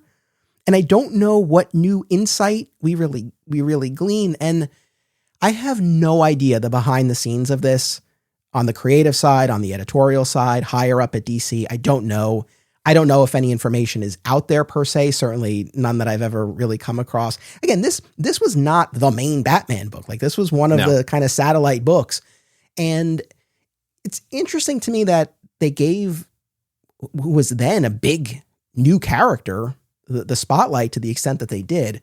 Well, I like the concept of the book itself. You're getting all of these side stories you don't usually get. And when Lieberman came in, it was a hard focus on the villains and their motivations and what they were. So everything on the surface is really, really great. I still like, even after, we've been talking about it and I know what the things I have issues with are, I'm still kind of like, some of that plotting is really interesting. And I would have liked to have, have things have more weight. Everything felt kind of like very flat to me, if that makes any sense. Like, Riddler has the same tone as Joker, who has the same tone as Hush, who has the same tone as Batman, who has the same tone as Green Arrow. And everybody's kind of on the same like level of emotion and line delivery. And yeah, I think flat is fair.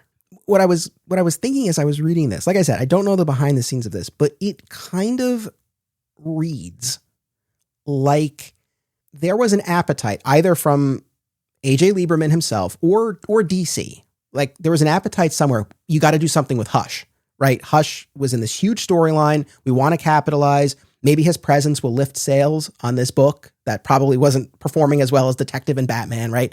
So I feel like there was a push somewhere. To use Hush. At the same time, and again, I could be wrong, but reading it, I feel like maybe there was a little tension where maybe whether it was the Bat office or higher up at DC, like maybe they were protective of the character of Hush and didn't really want to kind of push the character too far and break this new toy because he was so new.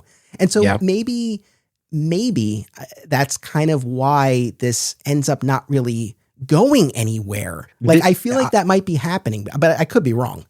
I would be fascinated to find out what's going on behind the scenes, especially for this one. I don't, as I said, I don't want to like be mean to anybody. I don't want to like fault the writer or anything, because I've been thinking about how hard it is to do a detective story in and of itself, how hard it is to do a Batman detective story.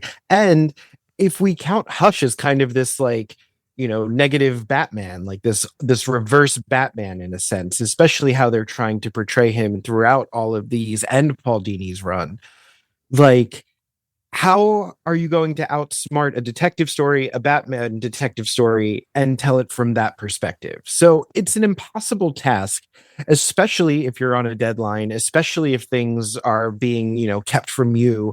So I don't fault anybody in this. It's just a very fascinating read to me. Yeah, fair enough. And I'm sure I like to think everyone's intentions were in the right place here. And I don't want to paint this as such a disaster of a run. I think the issues are readable enough. I don't know how thrilling people would find them. Like, I can't really sit here and say, guys, if you've never read these issues, you got to get on the app, or you got to track down the back issues, or get the Hush Saga omnibus. I really couldn't go that far. But for anyone who has read them and is thinking about a reread, or has never read them but is intrigued enough by what we're saying, they're readable enough. But yeah, unfortunately, like we keep saying, they don't rise to that level. And for all I know, maybe AJ Lieberman had carte blanche and could do whatever he wanted, and this was just where he landed for whatever reason. But like I said, I just, in my heart of hearts, maybe this is me just trying to give the creative team the benefit of the doubt. It just kind of felt like, yeah, maybe there was this move to use the character, but not do too much with him that might upset whatever they thought they might do with the character down the line. Like, I have no idea. But if that was the case, then that would kind of help account for what we got here, I think. Yeah. But to your point, for sure, the whole shift in focus of the book, when Gotham Knights started, it was about the Bat family.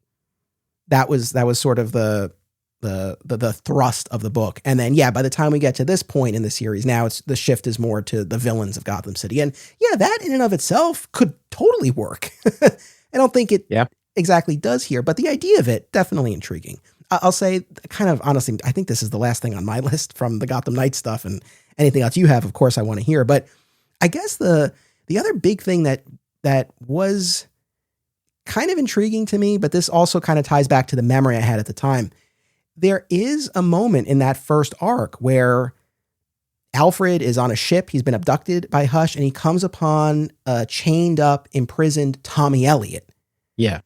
And it seems like perhaps Tommy Elliot wasn't Hush after all. Now, by the time we get deeper into this run, we'll find out that was a Clayface related fake out. But I remember that as it was coming out.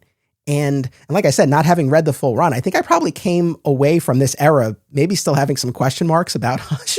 But I do remember that in that first arc of being like, oh, so everything that we thought we had just learned in the original Hush story might not actually be the case. So it was interesting that they were even teasing that idea. Again, they didn't actually go down that road, but that was the other kind of big thing that jumped out at me. For sure. And around that same time, I also texted you about the little Alfred situation. I don't know why that got me. I was like, never, it would never happen. And then you calm my nerves and were like, listen, you got to keep reading. Don't worry. Right. Where it seems like Alfred has killed this videographer who's inadvertently gotten footage that confirms Bruce is Batman. Yeah. Which is, I'm not squeamish. I always try to read these things in like mind that like kids are picking them up. That issue is really dark for a kid's book. I don't know if this had any like M rating on it or anything, but a lot of the content within was like pretty dark too. So I mean, hats off to Lieberman for going to those places in a villain book. Yeah, fair enough. We had one patron comment about this run that I think sort of reinforces and summarizes what we've been saying. Jared says, I recently read Hush Returns for the first time, and I can definitely see why it's not as well remembered. There were some interesting moments and ideas, like the team up with Green Arrow and Poison Ivy, but it never quite comes together. So I think that's kind of where we are as well. Shall we segue over to the Paul Dini Dustin Nguyen material? Yeah, let's do it. Okay, so now we are in 2008 to 2011, that time period. And we're talking about a trio of arcs that ran in Detective Comics and then later in Batman Streets of Gotham, which was the new series that was launched at the time. So we have Heart of Hush, where Hush comes back and literally surgically cuts out Catwoman's heart and also performs surgery on himself to resemble Bruce Wayne. Then we have the Hush Money arc, and this is the point in time after Bruce Wayne is seemingly dead after the events of Final Crisis, and Dick Grayson has stepped up as Batman. And Tommy Elliott, now looking like Bruce Wayne, escapes his imprisonment at Wayne Tower and starts to pose as Bruce Wayne publicly, albeit with a whole squadron of DCU handlers, which we'll get into. And then the final and largest arc, House of Hush, features Tommy Elliott getting caught up in a rather convoluted scheme for revenge by this mobster who's just been let out of prison. So overall, I take it you had a better time. It was an easier road with these issues. And had you read these before? Yeah, I read these before. I read actually straight through a couple of those because I really enjoyed some of the side issues. Like I really liked the stuff with the broker and the carpenter. Like I just think that those were, interesting, like Gotham aspects that I liked to read as well.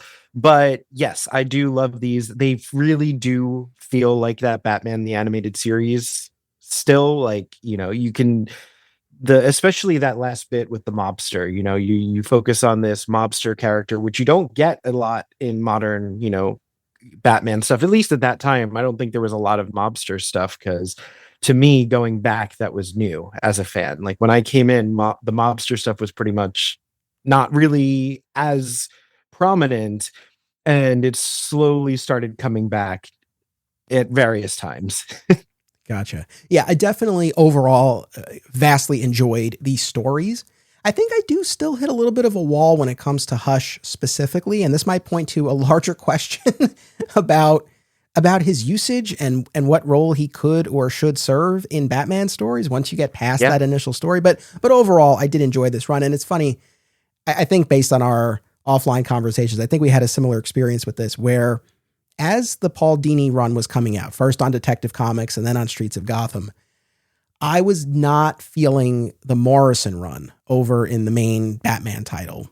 Yep. And the Dini stuff just felt like such a breath of fresh air. Felt very much in the same vein as the animated series, like you said. And for years, I really held up the Paul Dini corner of the Bat books at that time as what I was really enjoying. And I was like, oh, thank God we at least have that.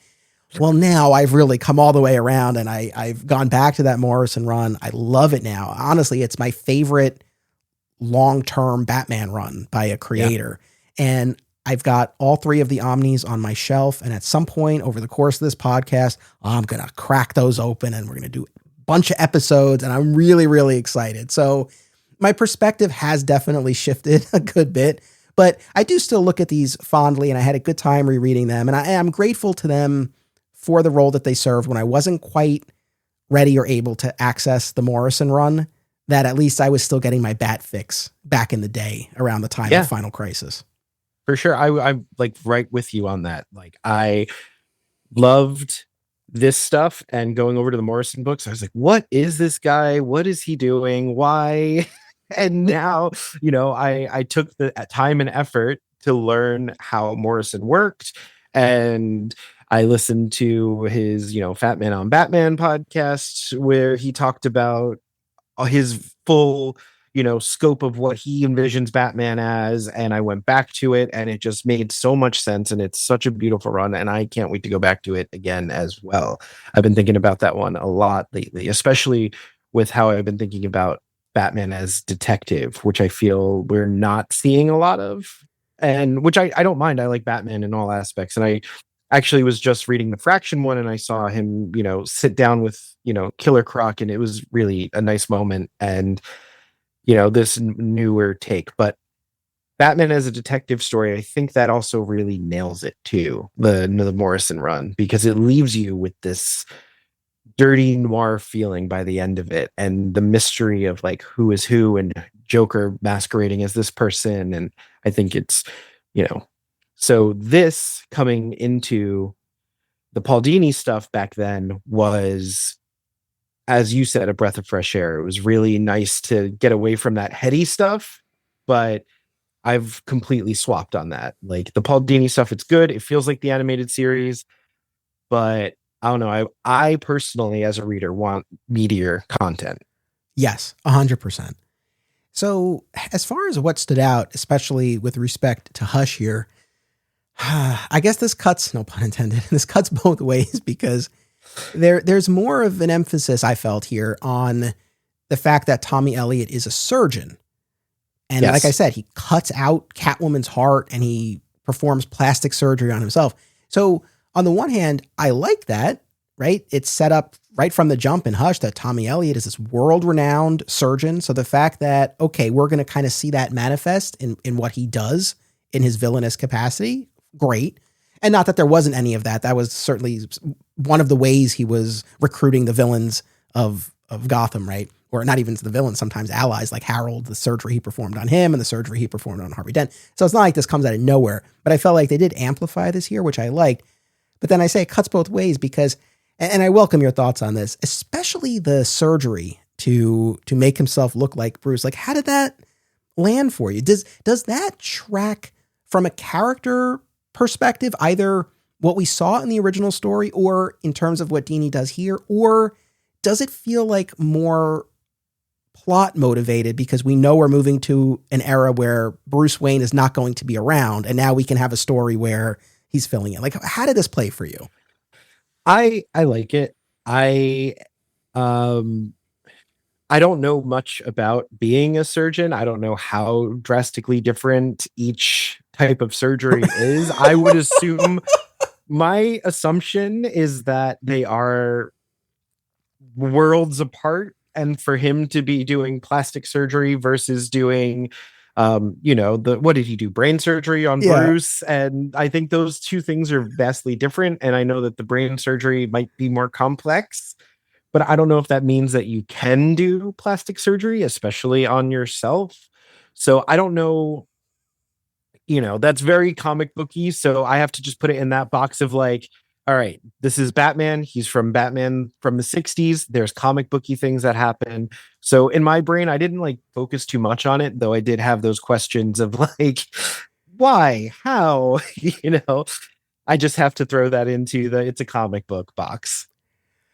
Agree. Yeah, I guess my mileage was fairly limited on him making himself look like Bruce, although certainly they had fun with it in the issues to come, although I have my own objections with that too, which I'll get to. And then as far as ripping out Catwoman's heart, it was definitely a striking turn, but I don't know that it really did much more for me than that initial shock for a couple of reasons. One, it's like, you figure she's probably going to be all right. And she is. And then I think to add insult to injury, it's like there could have been something to explore in the aftermath of this, but then she gets a magical lotion courtesy of Zatanna to help her heal. And so it just felt like a bit of a reset on that front after something so drastic. Yeah, I think this was, as we said, someone came and like played around with things and left them a certain way. This is Dini coming back in and being like, all right, we got to get everything sorted and get everything back to this was the cleanup crew that came in after. I think if you take the Catwoman arc right off of that rooftop scene, so if you're going from that rooftop scene where Batman goes, you guys take care of each other, to, Hush and Joker, and Hush is like, you're leaving me here, because I think Hush, at least from what I'm seeing with the characterizations that have been portrayed post actual, main Hush book, he still expects Bruce to behave as his friend, no matter what. I've noticed that, even though, they've had their fights, they've done things, he still expects Bruce to step in and, be his Bruce Wayne buddy and not just Batman for him. So I think that broke that at the very end on that rooftop moment. So him taking revenge on, Catwoman, which we're going right back to Hush, where he's observing Bruce and Selina's burdening relationship, taking out her heart to get back at him for the pacemaker, makes perfect sense. And I also think that surgery is a little bit more believable from a brain surgeon trying to keep somebody alive, especially if he spent all this time since that arc, 4 years studying it. Yeah. No, okay. Those are all fair points. And I will say, really, on a positive note, I think what I enjoyed the most about these Paul Dini issues, especially the early batch here, are the flashbacks that you actually get to flesh out a bit more of Tommy's upbringing, and especially the dynamic with his mother, right? As we know from the original Hush storyline, Tommy Elliott wanted his parents to die and sabotage their breaks, and was upset not that Thomas Wayne couldn't save both of them, but rather that he was actually able to save the mother. And so Tommy ends up saddled with this mother who seems rather domineering, controls the purse strings, won't really let him stray too far. It's a negotiation just to be able to leave to go to medical school. Yeah, how did all of that land for you? Did it flesh out the character in an effective way for you? I think all that younger stuff absolutely did. I'm a big fan of any Gotham flashbacks, especially with all of the wealthy elites. I think that that's such a fascinating, meaty, subject to play on. The foundations of Gotham, the foundations of these ethical questions that Bruce asks himself, how the city became the way it was. All of that stuff is really fascinating to me. I'm a big fan of Gates of Gotham too. I say that tentatively now after the Poison Ivy thing, but anytime I bring up, I'm a fan of this comic I read 10 years ago, tentatively. I think that holds. I think that one holds up. I think you'd be all right. All right. But no, I really love all the Tommy stuff. The only negative takeaway I have from that is the constant quoting of Aristotle, because to me, Tommy is coming off as like that person who just took a philosophy course and is quoting philosophy at you all of the time. And that doesn't seem very adult, but he could also be a stunted individual, which is why he ultimately does end up in Arkham. So that's kind of, we can see it like that, but it's the hyperfixation on Aristotle quotes really kind of started getting to me. But that's just me. It's funny because, and I didn't realize this till we were done, but I don't think in our discussion last month on the main Hush story, I don't think we brought up the quoting of Aristotle there. Yeah. And here, yes, I think Dini leans into it a bit more, but actually explains why. And I was actually okay with it here because we find out through these flashbacks, and I mentioned the mother before, but we find out that his father was abusive, and in Tommy's eyes, like his mother didn't help in any way that she could or should have, but did encourage him to read and study about Aristotle and learn strategy and tactical maneuvering and things like that. And so to your point, it's like, I think there is an element of kind of being stunted, and no, maybe probably isn't the most mature thing in the world to just be spouting off these philosophy quotes all the time. But I think it is tied to that childhood trauma that he endured. And so I felt like at least this was an attempt to tie this together and account for the adulthood quoting of the philosopher. So that actually I was cool with. Yeah, no, I don't think it's a negative on the writing. I just was like, come on, Tommy. Like, it was more just me being like, this guy. I hear you. But this idea of Gotham society, and look, I think this is a great example of Streets of Gotham living up to its title and really fleshing out the history of the city and the families and their past dealings and everything. Because as I was getting at before, when we get to this final arc, House of Hush, there's this mobster, Judson Pierce, I believe is his name, who gets out of prison, and he's got a mad on for Bruce Wayne and the Wayne family, and ends up shooting and abducting Tommy Elliott, because at this point in time, he looks like Bruce Wayne. Yeah. And through flashbacks and through dialogue, we get all of this backstory. Well, let's see if I even have this all straight off the top of my head. But basically, this mobster had dealings with the Elliots, but also had swindled Martha Kane's father out of his fortune, and then set his sights on Martha herself, Marty, as she's known at this point in time, because Martha now has been working with Leslie Tompkins at this free clinic, but the mobster wants it for the real estate. And so he tries all of these attempts to get them out of the clinic because, of course, they refuse to sell. Like, he sends goons in, but it happens to be when, but he sends the goons in when it happens to be when Thomas is there with Alfred, and Alfred kicks their asses.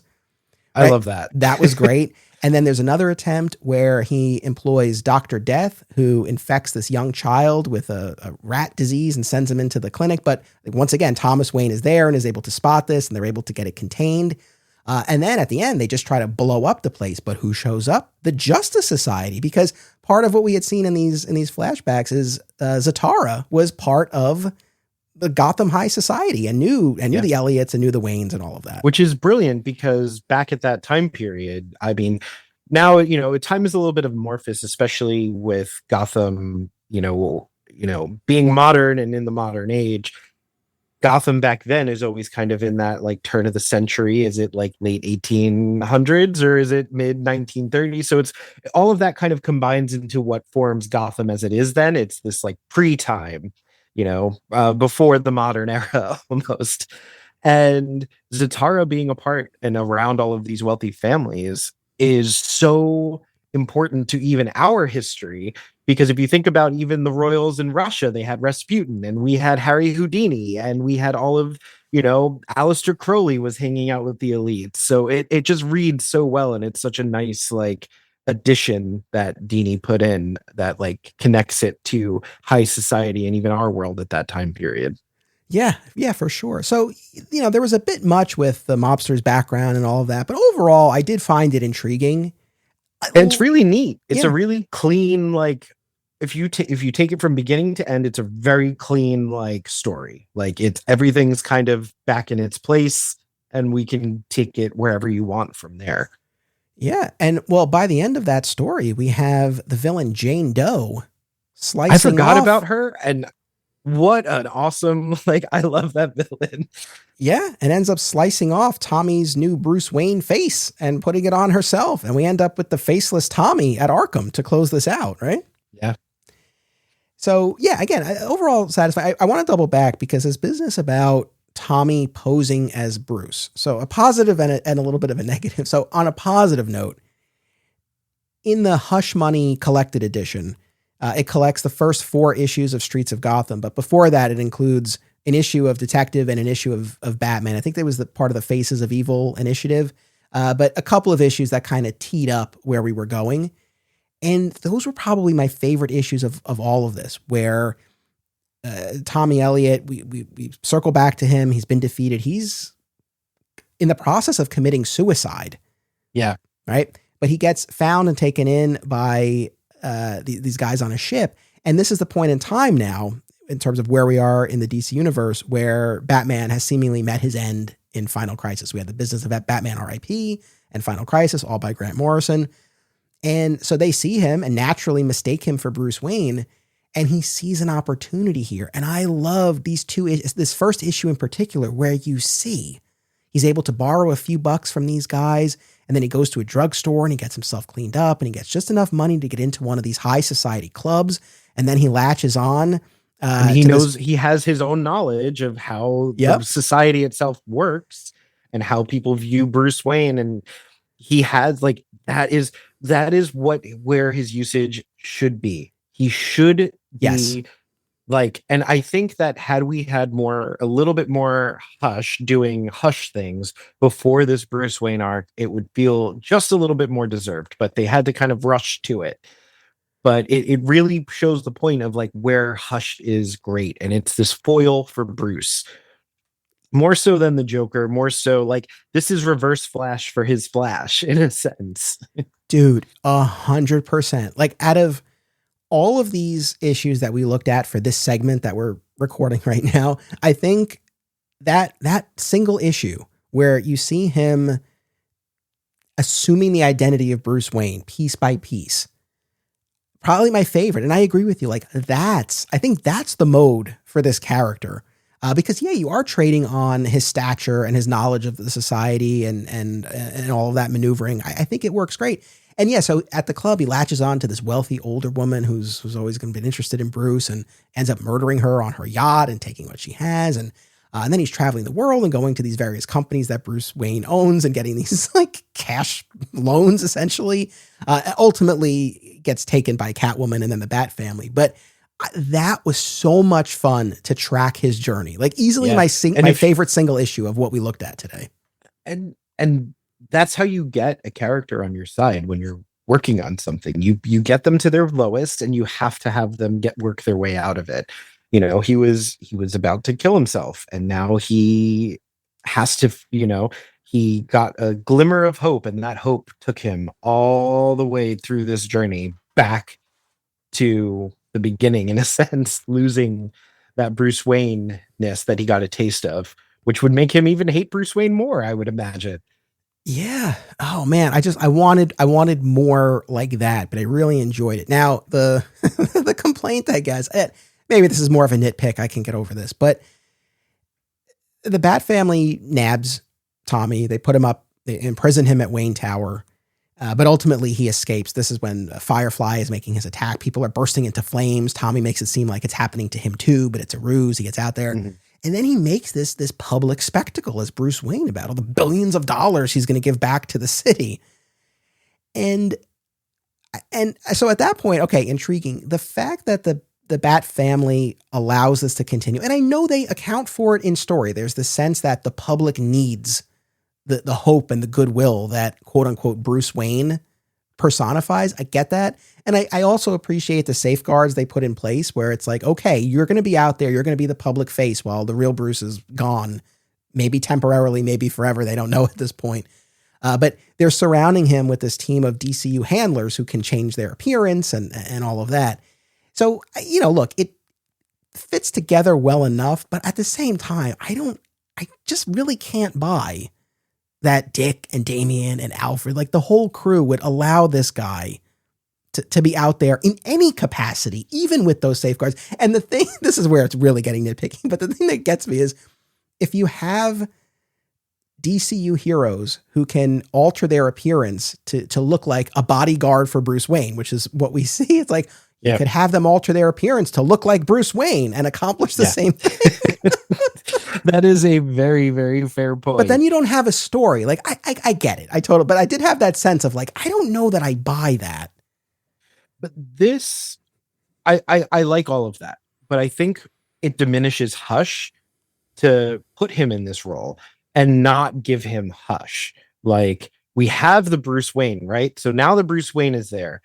What is he doing as Hush to work around them? Because he is our POV character. He should be the person that we're rooting for. We should be looking at these handlers like, they're ruining the story. They're getting in the way of like what he wants to accomplish. Why was there not enough of him putting on the bandages and figuring out things to do around them? And that's personally what I would have liked a little bit more of. Just once again, that dual identity thing that Bruce and Batman have. I think Hush and Tommy really should have that as well. Yeah, I think that's fair. I mean, like overall, I think in the Dini Nguyen material specifically, the flashbacks, getting more insight into what that dynamic was like at home with his abusive father, and then what became of the mother post accident and all of that, and what he was rebelling against. Like we're saying, all of the flashbacks and fleshing out what was going on in the Gotham social scene of yesteryear, all of that was great. And so, yeah, I think this did build out the character. And I hate to say, again, I don't mean to continue to beat up on the first batch of issues that we talked about from Gotham Knights, but I feel like they had a bit of a hole to dig themselves out of when it came to Hush with it. And I feel like you come out of these Dini issues, and look, to be clear, they didn't set my world on fire per se, but they were enjoyable. They were solid. Yes. And specifically with respect to Hush, I come out of them not like blown away, but I feel like, okay, we're in a solid place. There was an attempt here to kind of build this character out a bit. And that really does go a long way. So these are certainly issues that if people haven't read, I would say do yourself a favor. And it's interesting because if you're looking to pick these up, there's a Batman by Paul Dini omnibus that collects all of his detective and Streets of Gotham issues. And it's one of those things, if you were torn between that or the Hush Saga omnibus, I would say get the Dini omnibus because you probably already own the original Hush. You're probably okay not reading the Gotham Knights material.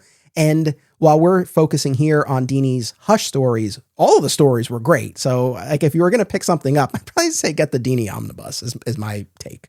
It's funny, one of the final panels of the Dini run, narrated by Tommy, he says, "Who is Tommy Elliot? There are many ways to answer that, Doctor.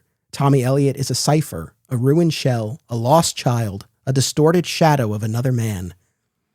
Maybe that is a summation of the character. I don't know that cipher would necessarily be the best, would be the best description that you would want for your character, but yeah. But arguably, I'm glad you grabbed that quote because I thought the same thing, that it kind of sums up what we were trying to get at with this episode.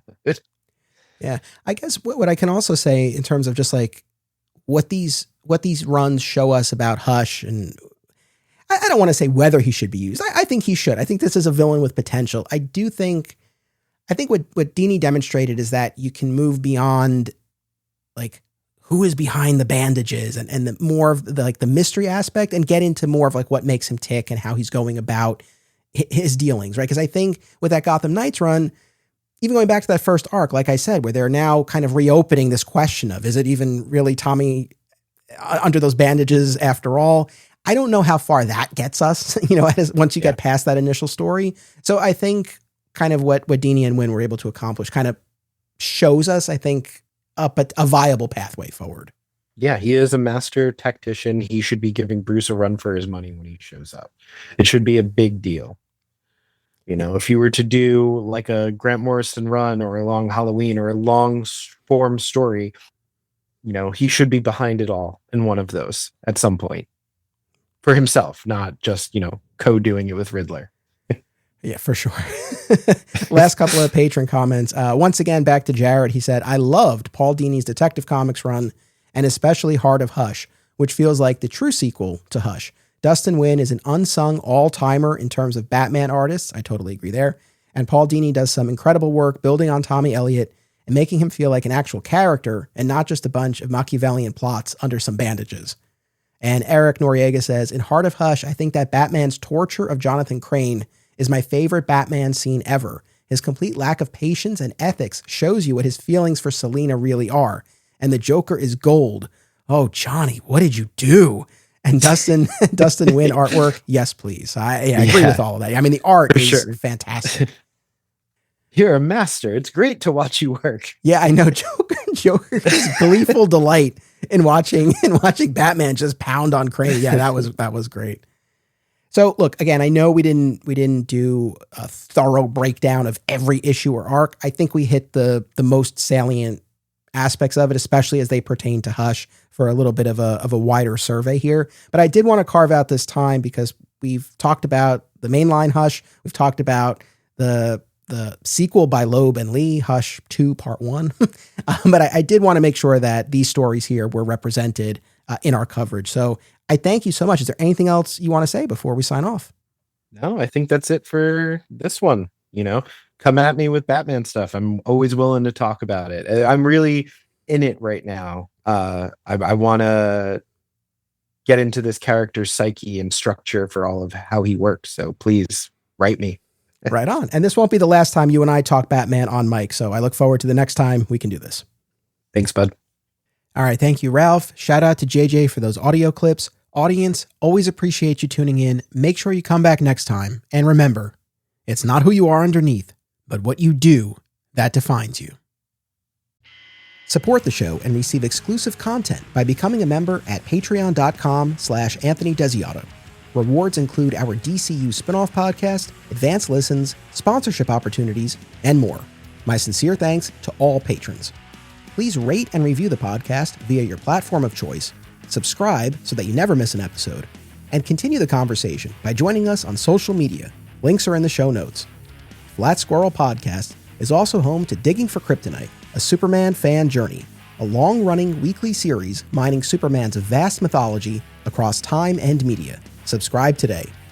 Lighting the Bat Signal is a Flat Squirrel production. Key art by Isaiah Simmons and theme music by Kill Me Kate.